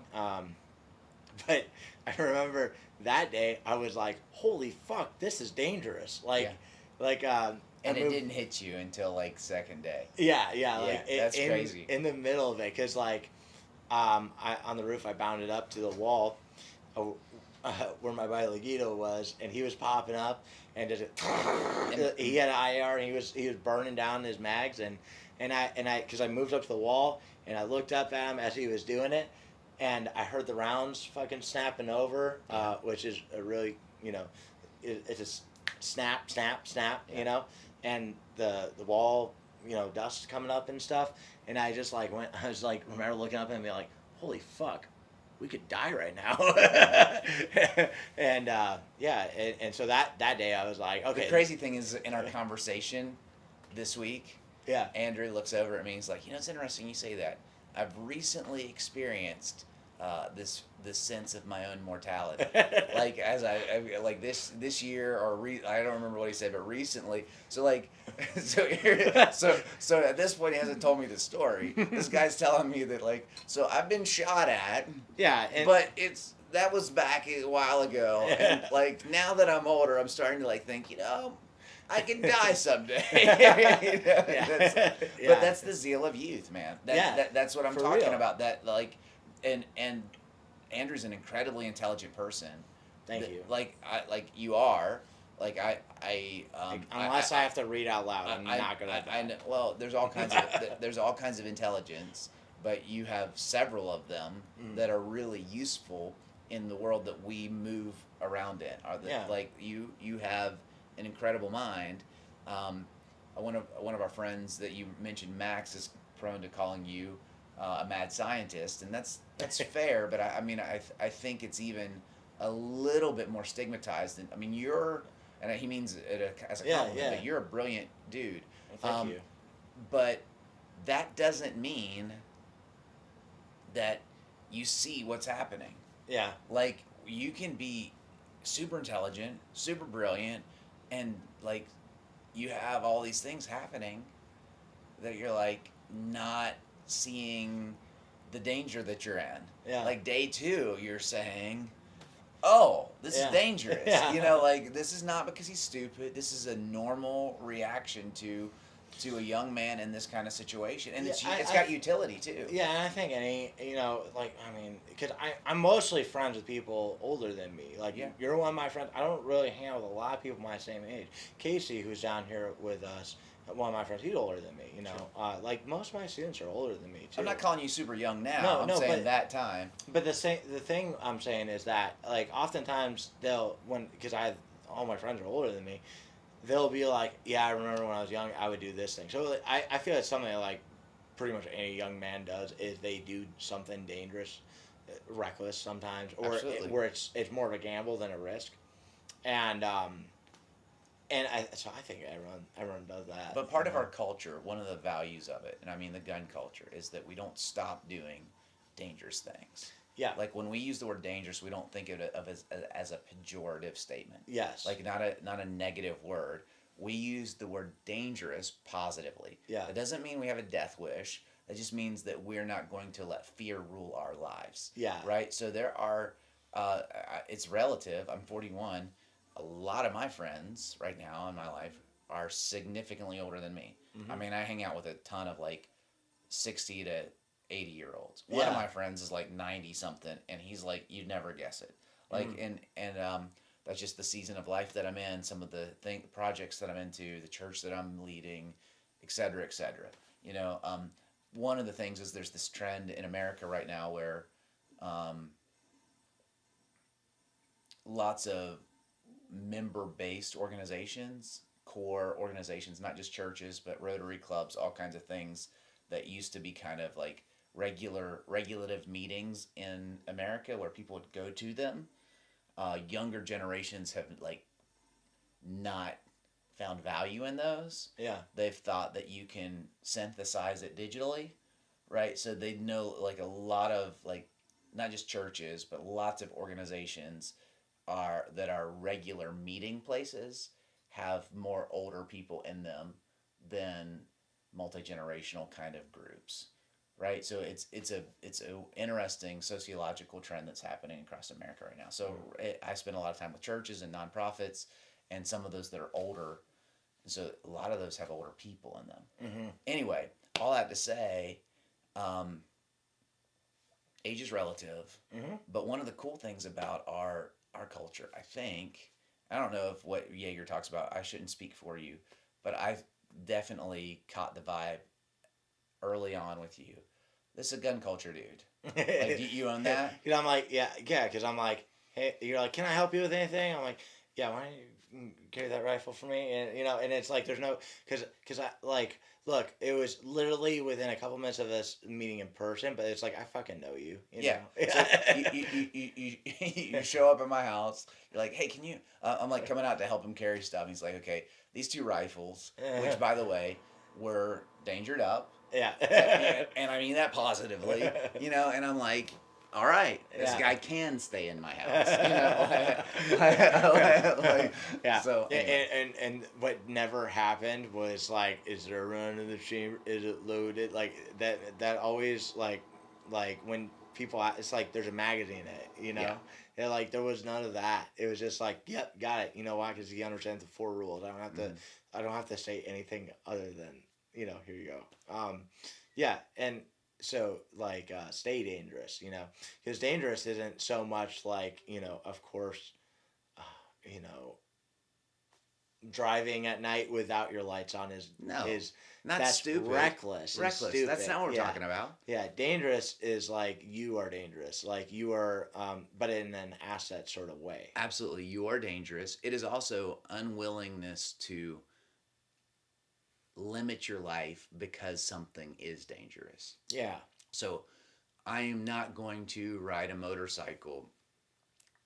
Maybe I would choose to, or maybe I don't. But if I want to, and I don't have something that keeps me from being able to do that without a death wish, I'm going to do that. Mm-hmm. I want to climb a mountain, and I'm capable of climbing the mountain without killing myself reasonably. I'm gonna do that. So. Like, there's a lot of whatever it is, that's important. Yeah. It's important that we're not, like, living in fear, but it's important for men, especially, because you know, like, yes, women but it's are capable. important for my daughters, too. Like, it's a freedom. That should be a part, to me, of, you know, being a man is being dangerous in that way, you know? Sure. I think. Yeah. But yeah, I mean, I think it is. I also think it should be part of our culture. Yeah. Like you do it how you want to do it. I want my daughters to be like so dangerous that there are only a handful of dudes that could date them and consider marrying No, that's them. exactly it. Yes. That because they're going to be too much for Yeah. the majority of the boys that are out there. Yeah, and And so no, absolutely. like that's an important component to the way I'm leading my family. My thing is that culturally, it's like women are very nurturing, right? Like for me, I'm not as good at it, and to me, it's like Some women are very nurturing. it, I'm not trying to argue with you. yeah. I'm just saying that I know some And women who are not very nurturing. So usually in the average, like Sure. Ashley can do things for the baby with just by holding her that I can't. I can't. Yeah, and I'm kind of ticked off about this because I'm normally actually a baby whisperer. Like a baby is crying and they're like Pastor Brian, and I don't normally use that term, but because people are we do like baby dedications, so you pray over babies and stuff, and people are like, oh no, this baby's gonna cry. We're handed over. They're like, oh my goodness, he just took her and it got silent and he prayed over and there's this long I'm like up in front of a congregation talking and the baby's here, and they're like, how is he doing that? And I don't know the answer. I'm just like, they know, I think, that I'm safe, I'm not gonna hurt them, and I sincerely love them, and I think that resonates. But I held your baby.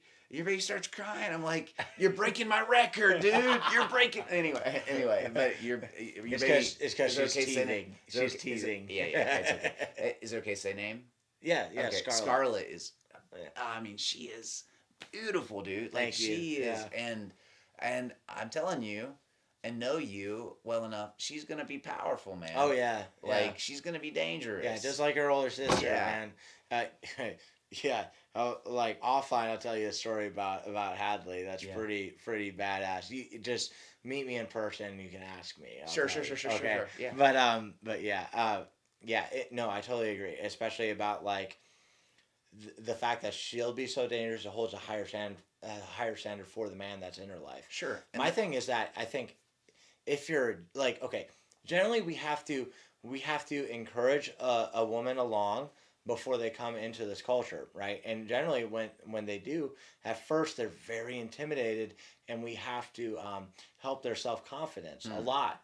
Oftentimes it's like you usually hear instructors say that women are easier to train and they're better shooters.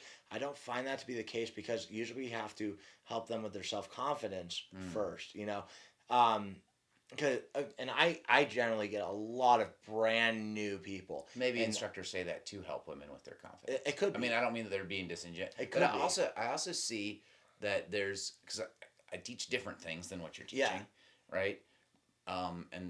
But often I find women to be, and again, we're stereotyping here, and more teachable. Yes. And that is because not that they lack confidence, but that for one, they listen better normally, and two, they have a sense of what they don't know. They have less Ego identity tied to what they like assume they know. Yeah. Right. And so those over the short term, like if you want to consider like beginning to some kind of effectiveness, 0 to 60.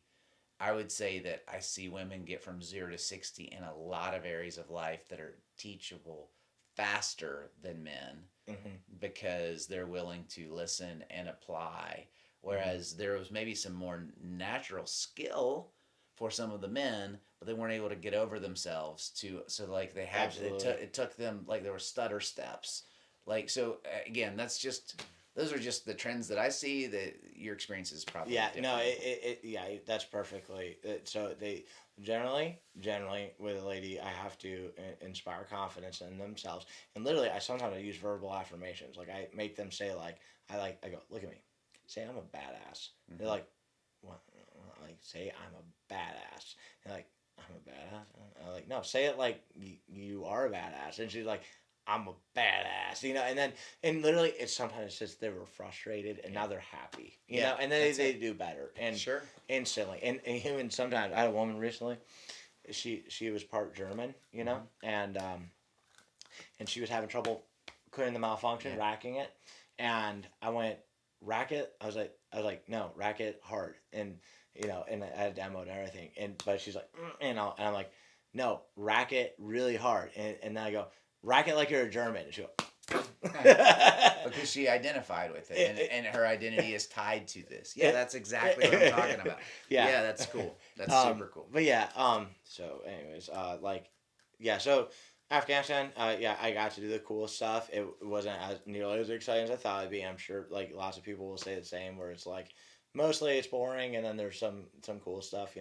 For me, I was very fortunate that there was an IED and stuff. Like I got terrible hearing now, and did mess up some of my friends. I fortunately didn't get messed up. I might have some TBI, but I don't I've never. When I did the tests, I didn't get it, or I didn't pass for it. But I have trouble remembering stuff sometimes, so I might. I don't know, but whatever. That's traumatic brain injury. Yeah, I might have some. I don't know, because I think I might a little bit, but if I don't, then no big deal. I just need to stay hydrated better or something. I don't know, but my point is most of it was boring. Then I got to do some really cool stuff, and then the rest of the time is mostly boring. We got extended because I was there when Camp Bastion got hit, and they destroyed like a whole bunch of Harriers, and some high-ranking people got killed, and so we stayed and chased people away from the base perimeter on patrols and vehicle-mounted patrols. Did not enjoy working with Jordanians. They did. Like, when you go on patrol and you look over and the dude is just, like, picking his nose and there's no magazine in his rifle, and you're like, man, that dude is, like, straight food out here. Like, yeah, so not good. You're going back to, who do you want to be beside? Yeah. Be a Marine? This is not what I signed up for! Yeah, but they all, that Indian arrogance. I'm sure Jacob has better stories about that, But yeah, and even just because, like, they were Marine, Army, like, Special Forces even, this is a big thing where, oh, my grandpa was in the Army. Like, I've straight up, seen people from you name it, and they, like, it feels malicious, but like blatant disregard of firearm safety rules. Can't hit the target at all. Don't even know how to grip a pistol. Like, just all sorts of stuff, So for me, when someone says I was this, it's like, right on, cool. However, it's like, what can you actually do? And big thing to me is, what are you doing now? Yes. A big thing for veterans getting out is finding purpose. Like veteran suicide gets talked about, and I've lost friends to it. It really sucks. It's really terrible. And for guys getting out, like a big thing is finding purpose. Like for me, my life got way better when I knew what I wanted to do, but I wasn't pursuing it yet. When I got out, so it took some time, and that time sucked. So if there's like a big thing, and we were talking about this earlier, but if there's a thing you want to do, just drop what you're doing and do it. You still have your obligations to your priorities, as in your loved ones, and you decide who that is. Like if it's your children, that should be obvious. You still have your obligations, but you need that purpose. Don't waste your life. And if you feel like you're not fulfilling a purpose, and you were saying this earlier, but yeah, you need to just start doing that. Because and it's like frequently I've talked to different people who talk about their friend who's a veteran or whatever, and they're not fulfilling a purpose, and it's making them go low, in a bad way. So I don't want to speak over you. No, you're good. Go ahead. So if you're in that situation where you feel purposeless and you're not in a good place, reach out to the people that you know. Mm-hmm. Like, don't fail to talk about it. Mm-hmm. I know that that's not easy. Just do it. Talk to people that you were, if you're still connected to them, people that you were in service with. I know you're not crazy, but people that you were in service with. Reach out to the counselors and therapists that are available to you. Do that, even though it sometimes might seem like this is not helping, and you might have to go through some stinkers to get to somebody who's actually helpful. If you find that you have tried to reach out to the people that should get what you're going through and there's just nobody, or you're like, bro, there's nobody, hit me up. Yeah. Hit me up. I don't know you. I don't promise to be able to help you, but hit me up. I'll try to figure out where you're at and try to connect you with somebody. But I can tell you this, I'll listen. If you're in that dark place, do not stay in isolation. It is one of the most damning and defeating places you can live. And being silent is not the solution. Like, it's just not. I don't mean you got to talk about, like, they're just regular. I don't know what your experience is. I've had lots of guys that have reached out at points that I came to realize later in our conversation, oh no, this was really bad. Yeah. Like, people have been really close to, and you've seen obviously people that did take their life. Yeah. And that's just, and we want to avoid that. And like, I think this too, like, I've been there. Like, Sure. Like, maybe I didn't go through the same thing or whatever, but like, I've been there where I'm like, there's no purpose, there's no hope, and it's a dark, shitty, terrible place that, and it's like, and yeah, dude, if you want to talk to me too, try to find reach out to me. Or there's a comment thing on videos, get in the DM thing, whatever YouTube calls it. We check our comments. Don't do it in the public space. Yeah. Send us. We both of our emails are tied to it. Yeah. Email us. My number's on my website. Yeah, I'm really easy to find, unfortunately, all over the internet. So like, so do that, and again, I promise you, I'm not pretending to be a savior here, or I'm just saying that I'll listen, and I'm not your solution. Don't hear me saying that. I'm just saying, don't do nothing. Yeah. Doing nothing is not the right answer. Exhaust your local resources, but if you really think you have no one, we're telling you right now that's not true. So anyway, that being said, I felt an impulse to say something there. So we're like, that might save a life. If there is, then that's worthwhile. If that does happen, then it's worthwhile. I'd love to talk to you more about that dark place, but not right now. Mm-hmm. You went to Yemen. Mm-hmm. Anything you want to say about that time? Yemen sucked worse than anything I've ever done, man. So, you know how I said post sucks? Post sucks when you do it 10 hours a day. Oh, man. For 5.5 months or whatever. That's it was, crazy. At 7,000 feet above sea level. That would really make people crazy. Oh, yeah. So, and I went back to that dark place when I was there. But I found out the first time I went on the internet when I was in Yemen, first time I got internet access, I found out I was going to be a father. And that saved, like, may have saved me, you know, but at least I was like, well, I guess I can't fucking do that now because I have this that I have to do here. Yeah. So, yeah. No, it is becoming a dad should be, and because men are nurturing. Yeah. There is it's a focusing impulse, right? Like there's a kind of transcendent love that comes from a responsibility kind of love that comes with that. It's like, wow. Okay.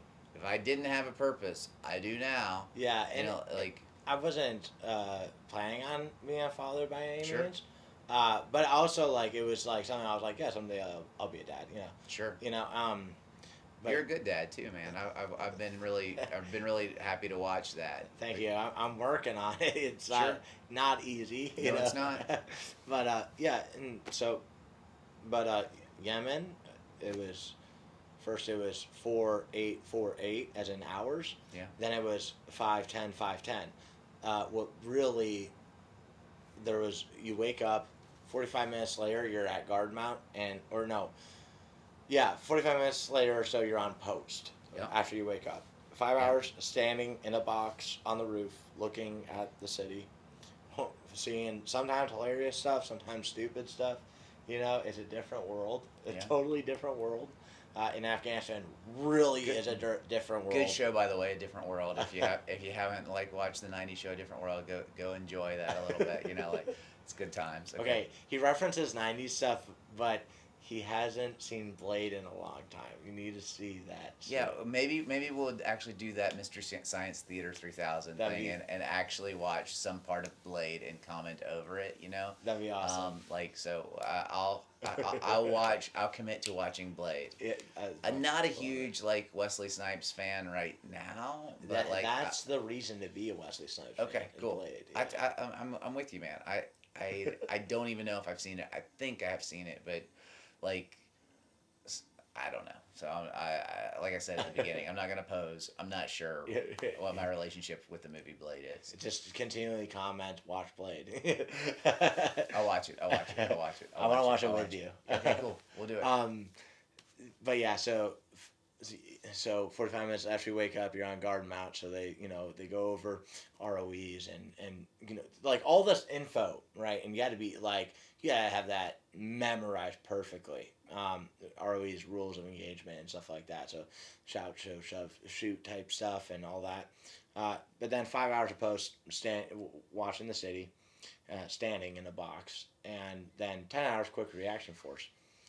Within those 10 hours, you had a 2.5 hour post. And we're back. You were saying. All right, cool. So Yemen sucked. Again, it was 5 hours of post, 10 hours quick reaction force. Within those 10 hours, there's a 2.5 hour internal post staring at the stairs or the elevator. And then also when a cleaning lady would come up, clean the bathroom, taking her sweet ass time, we'd have to stand there and make sure that she's not doing terrorist shit, And eventually I just started being like, no, can't clean the bathroom right now because I wasn't going to do that anymore. Yeah. Especially at the end. But, and plus, it was like, what are you doing? You're Windexing a clean surface? Come on. No. And that, so 5, 10, and then 5 more hours of post, and then 9 hours of rest. And so it was just that for 5.5 months. And every day it got stricter. It got stupider. There was they took away chairs on posts, on internal posts. There was just more rules constantly. For a while we weren't allowed to use electronics. We had to do book reports. It could have been worse. Okay, and it was worse because I was at. It was worse for the guys at the embassy. I was at the hotel, the Sheraton, across from that. The guys at the embassy had it way worse. They came back skinny, gray hair. Like young men, they were stressed beyond belief, and that deployment, man, that I thought it was gonna be a cakewalk, but literally just the mental fatigue of that. Yeah. Imagine being in a hotel for 5 months. Yeah. With dumb rules all the time. Yeah. And I could tell stories about Yemen for forever, but and how bad it sucked, and I think it was haunted too. Yeah, okay. But there was some fun, when I be corporal of the guard and go inspect posts, I scare the fuck out of my friends sometimes. Now again, sometimes that's dumb because a rifle gets pointed at you. Sure. That's not good. Don't do that too much. But don't do that at all. But making your friend jump is always hilarious. Sure, Sure. Sure. But so Yemen, again, the zeal of youth. Yeah. Young men doing dumb shit all the time. So many dumb things. But man, the guys who were there with me that made it through without losing it, I'm mad respect. We found ways to have fun and shit whenever we had a chance. We were able to work out. I came back very strong. Yeah. Not fun. Then came back and then we went to Japan after that. We were at Okinawa, Camp Hansen. And then, and also the guys had a lot of fun. They had screwed up my pay in Yemen, overpaid me, and because I'm not that good at checking the numbers, I thought they had fixed it when they took away some of my pay after that. And I was like, okay, I'm good. When I get to Okinawa, immediately they take away my pay again. So while everyone else is going out in town, I'm broke as hell with a kid back home. Yeah. That was not cool. But then we got to train with the Japanese, man. That was super cool. Oh yeah, two cool things that I got.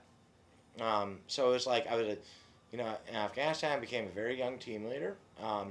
And then in Yemen, I became a team leader. Yeah. Because we had reorganized and I had a different guy over me, but then I became a team leader. And myself and my buddy Bork, we were the youngest, most junior, and I was just a little bit more junior than him. We were like the youngest dudes to get naval achievement medals just for like doing a really good job. Say it. Pronunciate it. Naval Achievement Medal. I'm sorry. Yeah. Just make sure that everybody can hear that. Yeah, and NAM is what it's usually yeah. called. And it was cool because usually like squad leaders, sergeants, they usually get it, but they're like those two dudes busted their asses, they get it. And then in Okinawa, we went and we trained the Japanese ground self-defense force. Myself and my buddy Bork, fucking love that dude, a great dude, and yeah, I'd love to put you on the phone with him someday. We were the most junior guys there to get coined from the Japanese battalion commander. So like a coin, recognition and a ceremony and stuff for doing a good job training those guys. And the Japanese were super cool to That's work awesome. with. Yeah. Congrats, man. That's a huge thing. Yeah, it meant something for real. And yeah, that was awesome. There's always that like hard thing when you're like, I have to go to Japan. Why can't I just go fight Taliban right now? But that was super cool. Now, I wanted to re-enlist, and like I looked at doing different stuff within that. But getting a divorce and being able to raise my kid, it didn't make sense. And if it was going to be more Japan and Australia type deployments and Muse where you're on a boat, I didn't want to do that. I for real did not care about that. Yeah. I always wanted to start my own business, and so originally I was making holsters that weren't that good. Making holsters sucks, Was right? it Kydex holsters? Yeah, and I made some good ones, but So I don't want to cut you off. No, go ahead. But I think you're getting into starting your business. yeah. So, what's the motivation for? What's the driving force in your business? Like now or at that time? Well, let's start with now, and Okay. if there's a contrast to at that time, So then we can go back and see the evolution of it a little bit. But like, if you were to summarize what you do and why you do it, how would you summarize it now? it took me a while to get it, but and this usually comes from Jaeger, is to save lives. Like that's what the training is, the passion. And to save lives and change culture for Okay. the positive. And that's something we've been talking about, right? But yeah, so the training aspect is to save lives. Like there's a lot of stuff that gets taught by different people. That's fine, but like it needs to be focused on that, and the mindset behind it. Again, this thing is heavily, like primarily established by Jaeger. That mindset behind it, right? So to save lives, now changing culture, also, that's why I'm like vocal politically, and I'm becoming more vocal politically. It was like I wanted to do it, but there's some. I'm not going to tell you how to say it, but maybe politically is too narrow a term for what I think you're talking about. Yeah, because it maybe culturally. Yeah, and it is. Like, because you're talking about changing culture, but like, you're not a big advocate for a particular political party. I don't think. Like, I think you're like, hey, there's some principles that we need to make sure we don't sacrifice. Yeah, it's like, although like I want to be baptized from you and have it announced and have it be a real thing.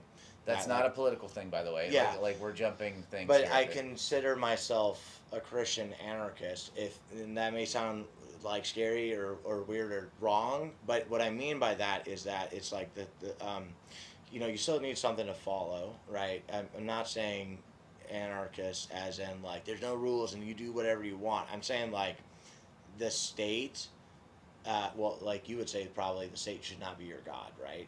Like the state, I don't like the things that the state does in any country. I want. So I would say Mhm. that if you're a follower of Jesus Christ, He is your Lord and Savior, and you can have no other Lord. Yes. So like I have someone who I am, and I know this is old language, but I have a master, um, and other than that master who has freed me. Now, Mhm. what he did with my service is different than what any other master does. Right? Yes. He freed me with my servitude. Yes. Right? That's a very different thing. I have no other master. Yeah, and man, it was like, as far as like the Christian side, like you solidified it in me so well, answering my questions the other night. I But didn't, yeah, like but the Spirit of God did, and all I was doing was synthesizing or summarizing passages of Scripture based upon the questions you're asking. yes, and it was perfect. So It- that's you- all. That's all we're talking about. And So like, those are not my answers. Those are my like my summary of biblical positions.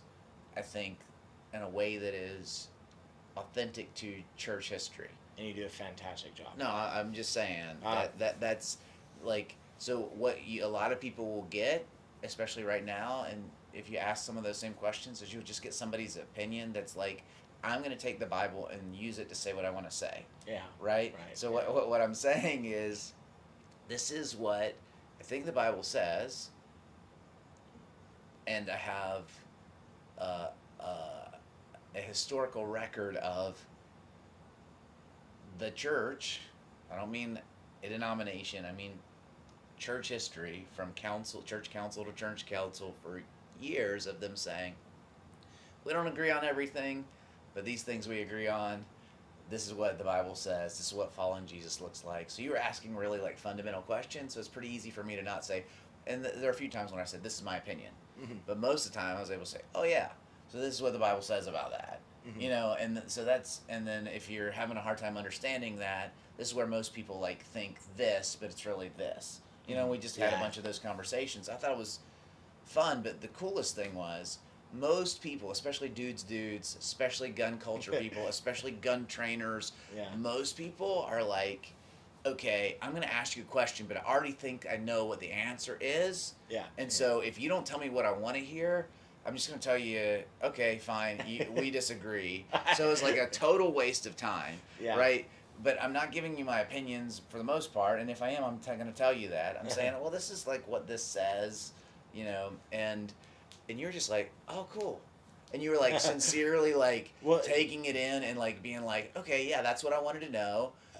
And some of those things are really hard to hear. Like, we're talking about things that are like countercultural. There's things that like are not easy to follow. There are things that are like, oh man, this would mean that if I were to actually follow it, it would like change some things about my life. Mm-hmm. There's things that are like saying that I'm wrong about. Like, it's not fun. Yeah. But it is fun. You know what I'm saying? Like, I really appreciate your attitude. Like, most people at your stage in life are not nearly as teachable as you are. It was easy because straight up it was like I had nothing to argue against. You know, I mean, maybe if you talked to me in high school, I would have. Sure. But like, it was like I was like, yeah, that makes sense, and I'm like, what? I wish other people would have said it that way, because it was like, you know, certain things were, you know, I'm like, I believe that's the truth or the right thing, and we'll get into that in another video. Sure. But it was like, it just was rock solid. Sure. As simple as that. So I was kind of amazed. I invited you up, and you said, and I wasn't planning on getting into this, but I will, since you opened the door for it. Yeah, you just said it already. You were like, you sent me a message, and you're like, man, I need to be baptized. You know, and you were like, I need to talk to you about that. Yeah. So like, which is a very humbling thing for somebody to say, and so I don't know. It was really cool, and we're making plans for that, because I'm certainly not going to deny that, because you've made a sincere a lot of evangelical Christians would call a profession of faith or a decision to follow Jesus. Yeah. That's been very apparent in our conversations. Is that, I mean, I'm not trying to Yeah, speak no, for you, but I want like, to, I want to be good at that. and Like, so we were yeah. already brothers from a, like, our culture standpoint. Yeah. But that makes us brothers at, like, on a spiritual level, which is really cool to me. Like, that's Yeah. like that's an amazing gift. Yeah. Because I don't have that many of guys that are in both camps of, like, I'm a brother, like, times two. You know, Yeah. like that's really cool. And anyway, so we're making plans. I would love to, whenever that happens, to, like, tell our culture, our gun culture, about it, and be like, hey, this is the lake we're going to be at, or this is the river we're going to be at. We're going to live stream this puppy. Like, because, like I was explaining to you, baptism is really not how somebody begins to follow Jesus, but how somebody comes out about the fact that they are a follower of Jesus. How they, like, they're proclaiming it. Right? They're saying to their friends and their family and the people around them, look, this is who I was. This is who Jesus is. I'm following him, and I want you to know that, like, I found something meaningful in following him. I found a rescuer. I found a way forward, a path in our language, and that's a coming out. That's a like I shared with you, like, in the early church, man, they were going to the most public place possible, which was the water source. It's where the market is. It's where, and they're going out in a time when they're going to be persecuted. It is it is stigmatizing, and they're letting everybody know through this act that's a play in some ways, a death, burial, and resurrection. I am following Jesus, and that, like, it's a powerful statement. So people hold you accountable based upon it, but they know who you are. You're marked. You're branded by it, and that's a cool. It's a cool thing that is for followers of Jesus. It's something that we're not ashamed of, but we're really, like, we love that, the fact that we are able to identify with him. So if it's cool with you, whenever we decide on the date, because I know that's like I would like to share that with that makes it way better. The Absolutely. world, and even invite other people that might be friends of ours that have made a similar decision to say, you can get in on this too if you like. Yeah, you know, like, absolutely, for real. I would love that. I think, that's what I want. Yeah, and that was something I was talking about too. Is like this is really your idea. Friends. I'm just putting it on a video. Like, you said this already, so I'm like, otherwise I wouldn't. Put it out there. Yeah, I'm down with it. Yeah. So, okay, so persecution. Something you're talking about, right? You will be under persecution if you do it, like, especially at that time. Now, cultural change, right? So, and Christian anarchists, right? So, anarchists, I'm not saying I want a lawless society, right? I just, like, I don't like things like, I don't like the death penalty. And that some people are like, whoa, like, what about child rapists? Like, look, I think, terrible things should be done to child rapists without getting into it, okay? Sure, and we're definitely going to disagree on some things here. So that's fine. Yeah. That's fine. Okay, Yeah. I simply don't want the state being able to kill you. I understand. That's my thing. There's a lot of people who got off of DNA evidence.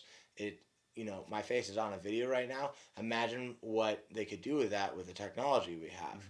What they could make it look like I've done or said or anything. Sure. They can, like video editing people, they can take words from recordings and make you say anything they want. Sure. So, I don't want the state killing people. I don't, I want and like enforcing any religion under the state too. It's like, even if like we did that, does it matter if, like, everyone's breaking that anyways? Because it doesn't matter if it's like if it were a Christian or a Muslim or whatever state, if people are against it anyways. And I don't I want people to want to do something, and cultural change is a big part of that.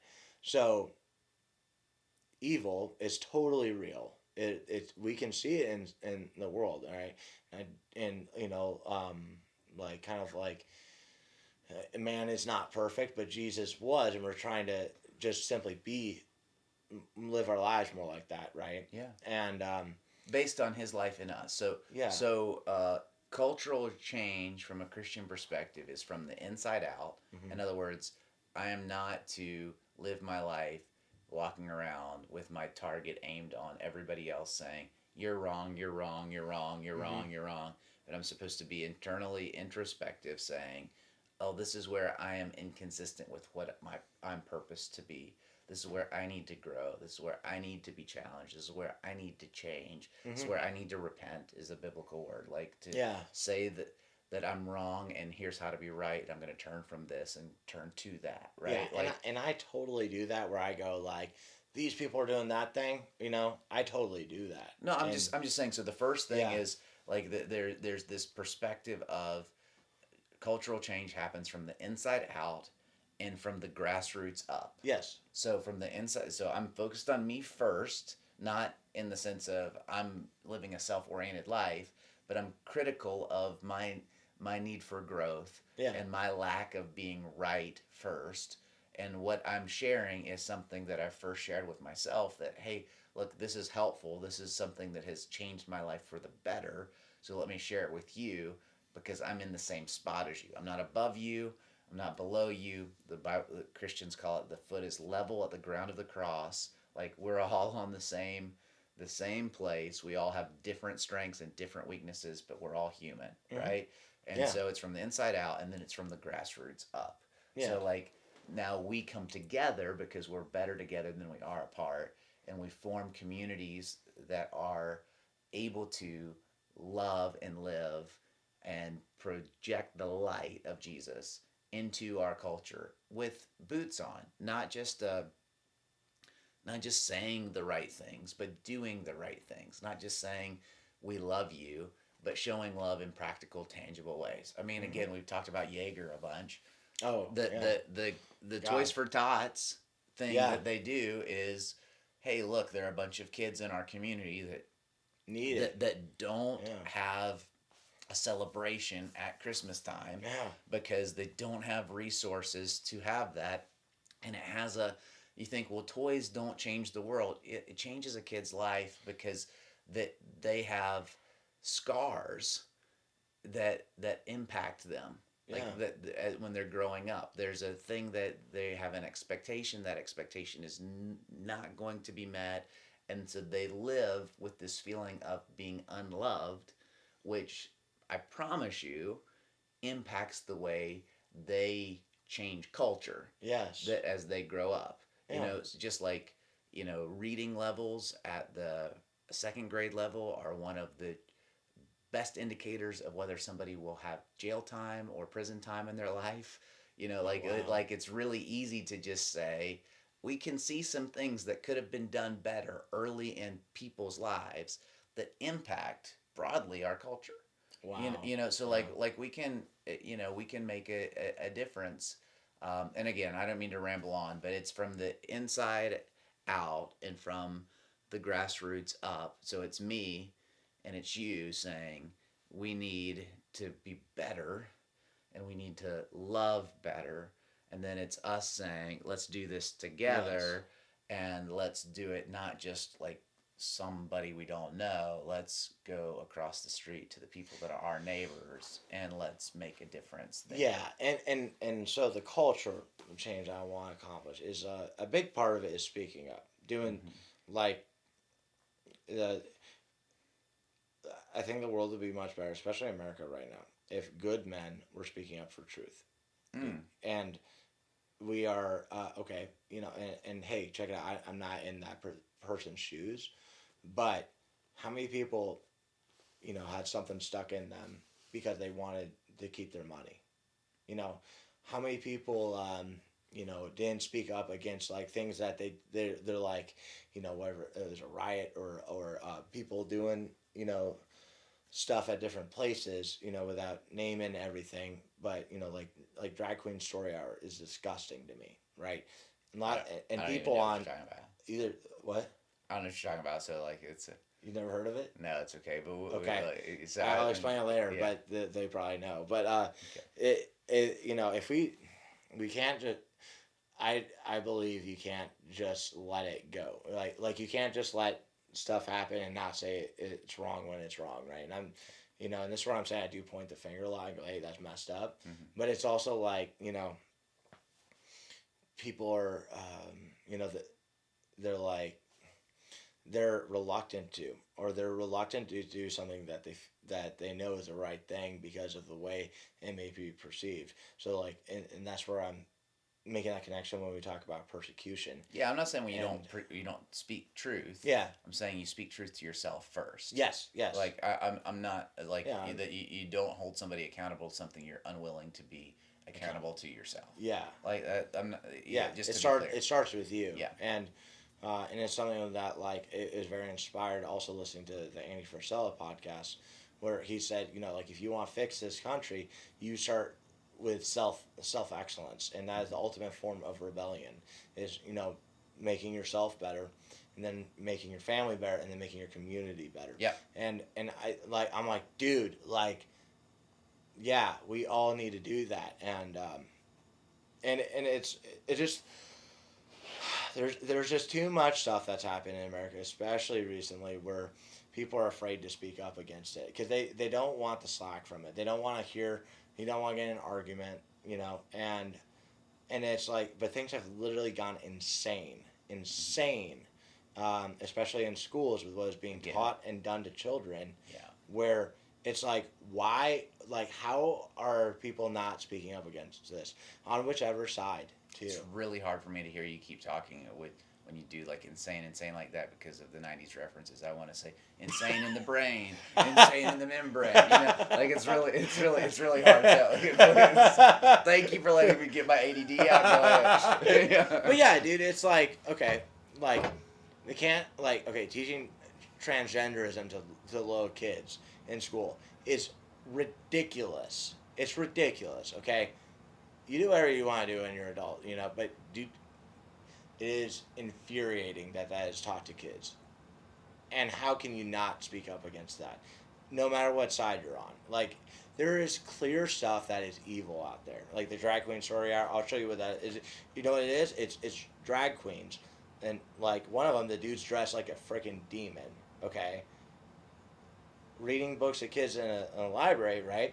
But then they, like, get up and they're shaking and doing provocative dances in front of the kids.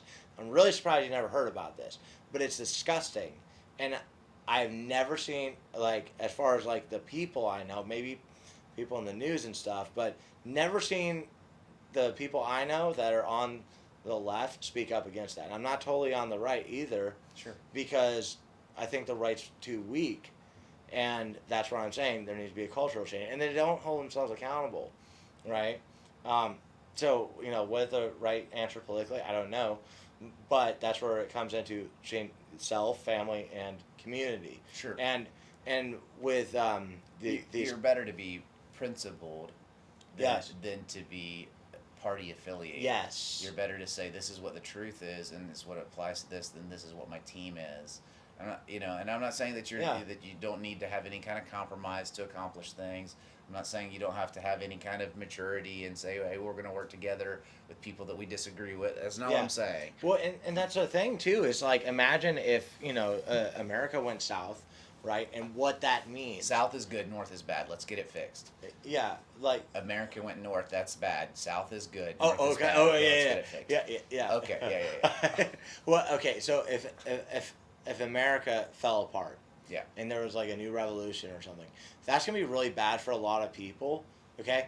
And a lot of people are going to suffer, and the crazies are going to come out, and you know what? Like, we don't need that. And the other thing, too, is like, okay, we have forgiveness. Forgiveness is a huge part of what first attracts me to Christianity, because I know that for myself, forgiveness is hard for me. Because I hold stuff, and it's still in my heart, and I still think about it. Really, that controls me, and I need to be able to let go of that much better. In addition to that, whatever happens with the future of our country, we also need to, you know, be like, you know, maybe, you know, that these people aren't in charge of this stuff anymore, but we can't sit there and punish, you know, like we can't let it go down a dark road, you know. Yeah, you need a way forward. Yeah. So some people just want to be happy with, like, deconstructing, criticizing, saying something's wrong. Yeah. It's not a solution. Mm-hmm. Like some people are satisfied to just find people agreeing with the fact that they think something is broken. Yeah. But we can't tear down if we don't have a way to build back up. Yeah. So yeah, I'm with you. That's not it's not a long term strategy. Yeah. I'm not saying that things don't need to be deconstructed. Yeah. And I'm saying you have to have solutions. Like if you want to, like in anything that I'm leading, mm-hmm. you want to be critical, I'm all ears. Yeah. Two things. When we have a team meeting, I do not want to present an idea and everybody sign off on it. Nobody give pushback, and then after we execute that mission, and we circle back up when if there was a problem, if somebody says, I knew that wasn't gonna work. Yeah. Like we're gonna have a problem. Yeah. Like if you think there's a problem, I want to hear about it before we're in the middle of the action, right? Yeah. Like that's what you ask anybody on any of my teams, I don't have a problem with somebody being critical. Yeah. I do have a problem with somebody being critical after the fact.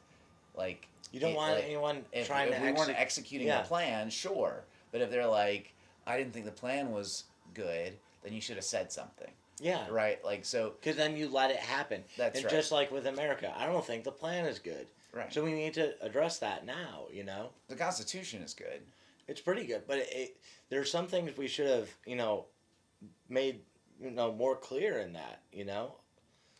Maybe. It's another conversation. It's another conversation. It may be, but like it's been trampled on, and yes, and, if applied, I think it would resolve a lot, if not pretty, all of what we're having difficulty. It's really damn good. I love the Constitution. I do. Like I have an American flag tattoo. Sure. Yeah. But like I'm just like I wish like we could have like first somehow not gotten here, and if sure. It would have been something on there's some things I can think of, but different conversation. Yeah. Very good. But yeah, so cultural change. I care about our future a lot, and I care about good people, and so helping people. Yeah. Like what was the word that you said?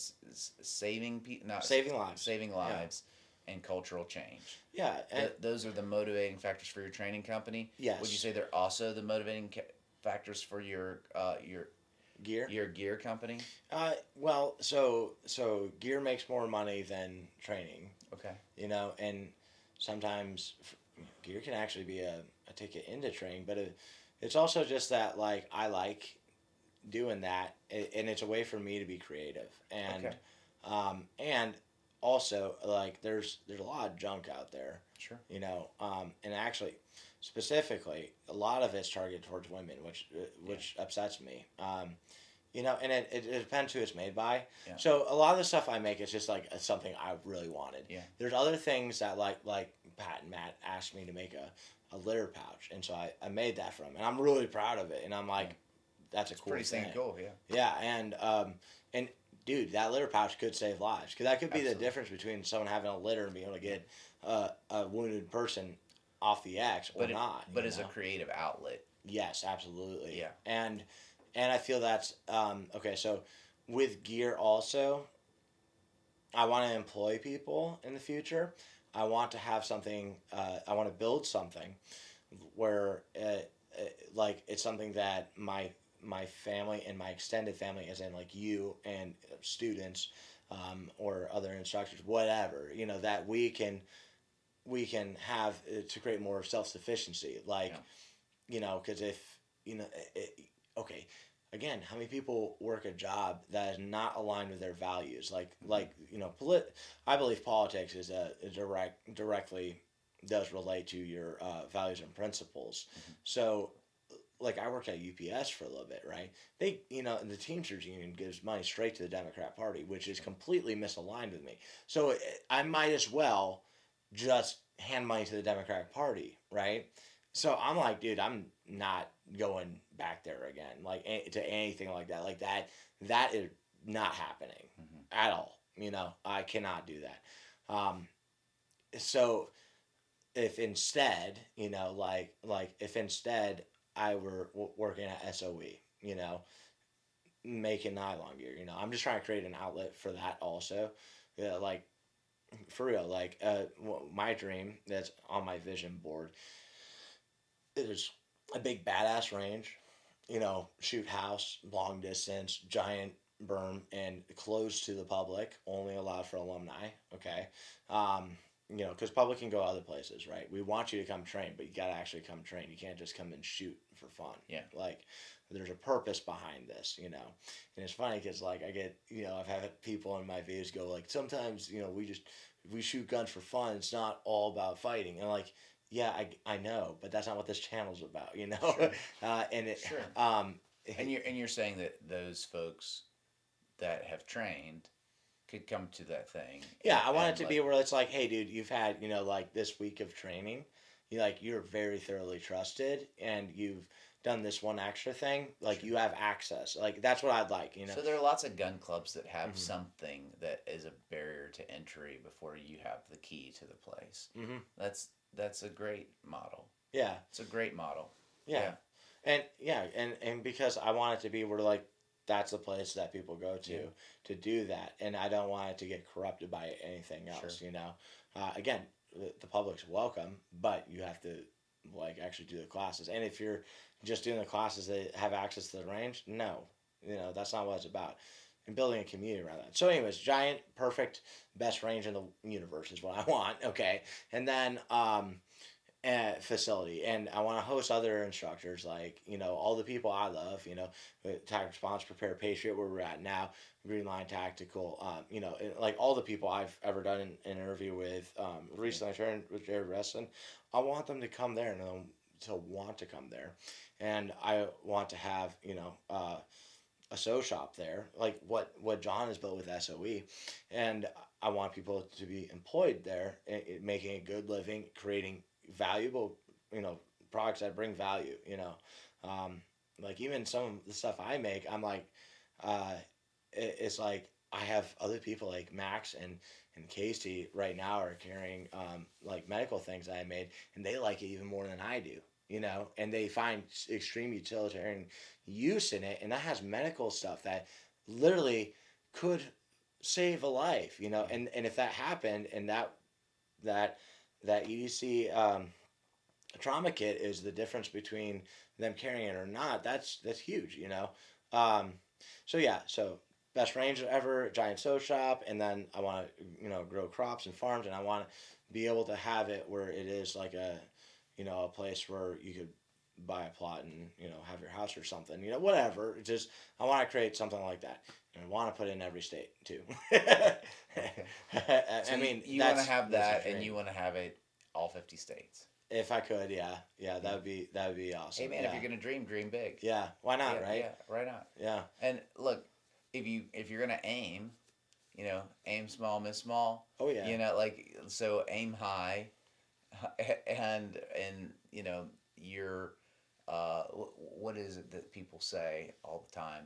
If you aim at nothing, you're gonna miss everything, or you're gonna miss every time. Yeah.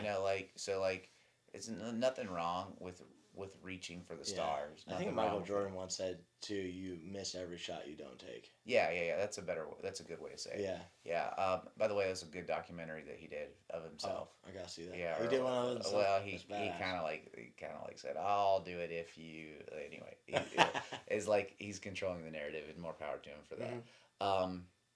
So that's what if I heard you right, I heard you say that for your training company, it is saving lives, and my mind is slowing down. It's getting a little bit later. So, saving lives and changing culture. Yep. And I think I heard you saying that for the sew shop, we've got creativity, we've got sustainability and sufficiency. Yeah, because it is an avenue to make money, like no doubt about that.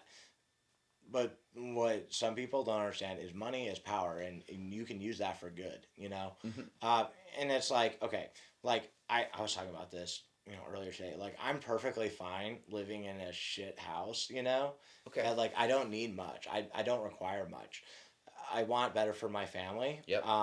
That's a And good. if I'm gonna, like it would probably take some money to make a impact on other people, Paul and so I feel that's a good way to do it. Paul said it this way. He said, I've learned in whatever state I'm in, Mhm. so whatever situation I'm in, therewith to be content. So he says, I've, and I'm going to use more translatable words, right?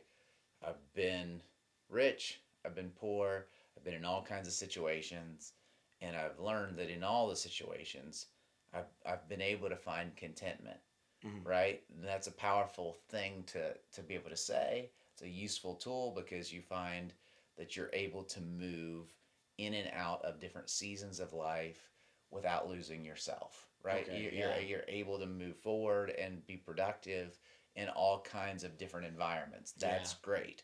But what I've found is that the more margin you have in your life, and Mhm. monetary margin is one thing. The more space you have, like the more liquid assets you have, the the more good you're able to accomplish if you're not self oriented.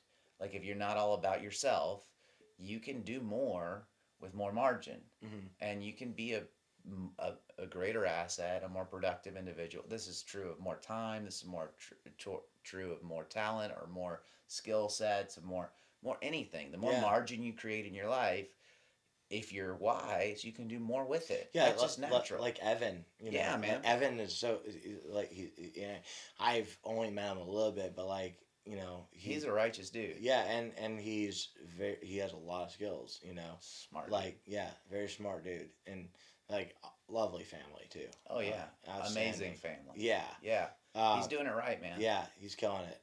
And creating sustainability Yeah, too for sure. for himself and his family, Yeah. and yeah, um, but yeah, So that's where the company is now, and we're gonna kind of close with this if you're okay. cool with it. Is that similar to where it started, or were you motivated by different things? Like, So, and this is still part of it, right? So, okay, okay, after you went to tactical response, you had an awakening, right? When you took fighting pistol, an awakening. for the training aspect, and you're Sure, like, sure, sure. I know what you're talking about. I'm just yeah. So it's kind of like when you take a class like fighting pistol. There's like you're like, man, I thought I knew all this stuff, but really I knew this stuff, and I learned this stuff, but there's so much more, and it's like I consistently get that every class I take, right? Um, and I want to show more of that and find more of that Mm-hmm. myself, right, and be able to inspire that, and that's a part of the culture change. Okay. Gun stuff, people talk about gear, switches and doodads that they attach to their gun, fancy triggers, stuff I used to really really really be into. um, then they talk about speed and then sometimes accuracy, but usually it's like it stops there, right, and there's so much more to it. Yeah. And being able to show that and find the best methods. And so this is kind of where you go to all these places and you're like, dude, like, that one thing is so huge and Yeah. critical. Why didn't I know that? Like when I know how to apply a tourniquet that way when I was in Afghanistan, Mm-hmm. stuff like that, Yeah. um, and it evolves and it gets better. And just find, okay, so I often hear people say, find what works best for you. Now, that matters when you have one arm, you're in a wheelchair, Yeah. something like that. But if you're like completely good to go and you're saying, this works best for me, but it's really you being lazy or Yeah. something, that's not what works best for you. That's you making it up, right? Like Yeah. making up an excuse. Like I always say, find what works best. Yeah. Best, not for you. Mm-hmm. Find what works best. Well, it's because we live in a postmodern society that's relativistic. Mm-hmm. So like what you talked about earlier about like there's my truth and there's your truth and there's the truth, Mm-hmm. right? That's not accepted. Yeah. Like critical, and I don't just mean like critical race theory. I mean critical theory Uh-huh. is the idea that there is no absolute truth. Like I'm Yeah. over summarizing, but the idea is there is your truth, and there's my truth, and your truth is more nuanced than even you realize, that it's going to shift, and it's going to Mm-hmm. like, I mean, literally so much that we have professors pretending that, you can't even say that 2 plus 2 is 4. Like there's like some Yeah. weird way that they argue against this. Like, it's just crazy.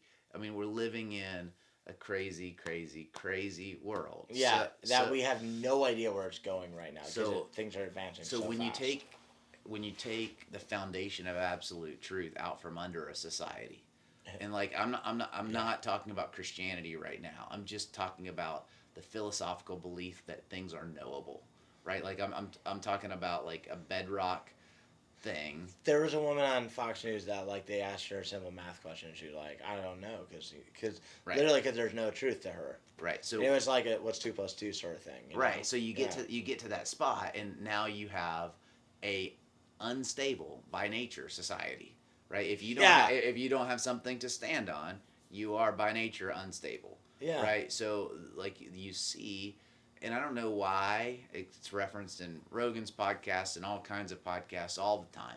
I don't know why, but when every society devolves, you start to see the same instability showing up. Questions of we don't know what gender is, questions of we don't know what all the stuff.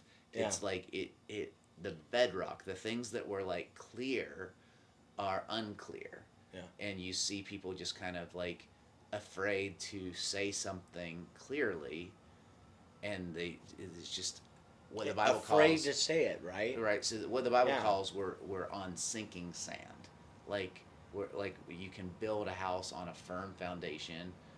There's a parable of you can build a house on rock, and when the storm comes, it stands. Or you can build a house on sand by a beach, and when the storm comes, it's collapsed. And it doesn't make sense to just keep rebuilding the same thing on sand Yeah. when the bedrock exists. Yeah. Right? Like it just doesn't. It's a and problem. that's something where you can go into history and you can find that when as soon as the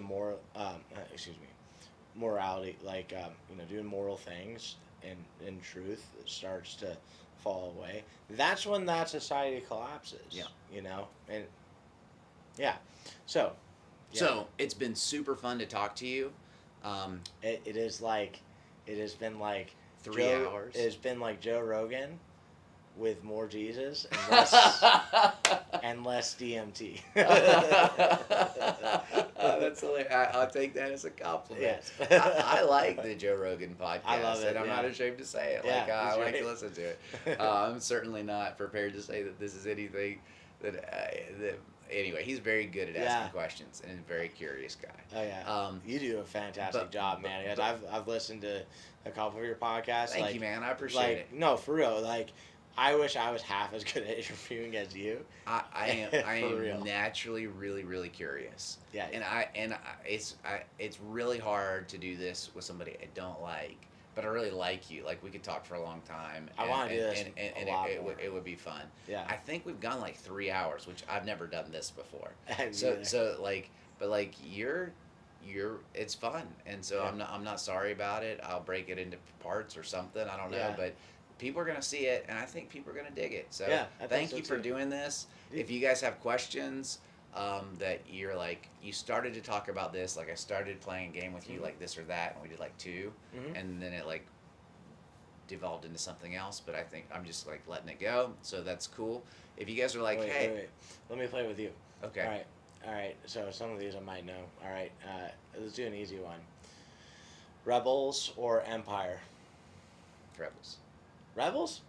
Oh well, if you're talking about Star Wars. if you're talking about the ethos, Rebels. Oh, if yeah. you're talking about the characters, Yeah. like Skywalker versus Darth Vader, Yeah. I'm Darth Vader all the way. Yeah. But I'm not ever gonna be into the Emperor.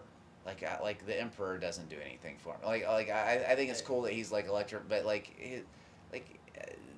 there's a difference, right? So I want to live in the rebel empire or the rebel society, Mm-hmm. but I want to hang out with Vader. Yeah, because Yeah, and Vader redeemed himself too. Vader was redeemed. Yes. Yes. Yeah. Not actually a bad guy anymore. No, I never was. Well, in the truest sense, everybody's a bad guy, and everybody is a good guy. Okay, Mexican food or Italian food?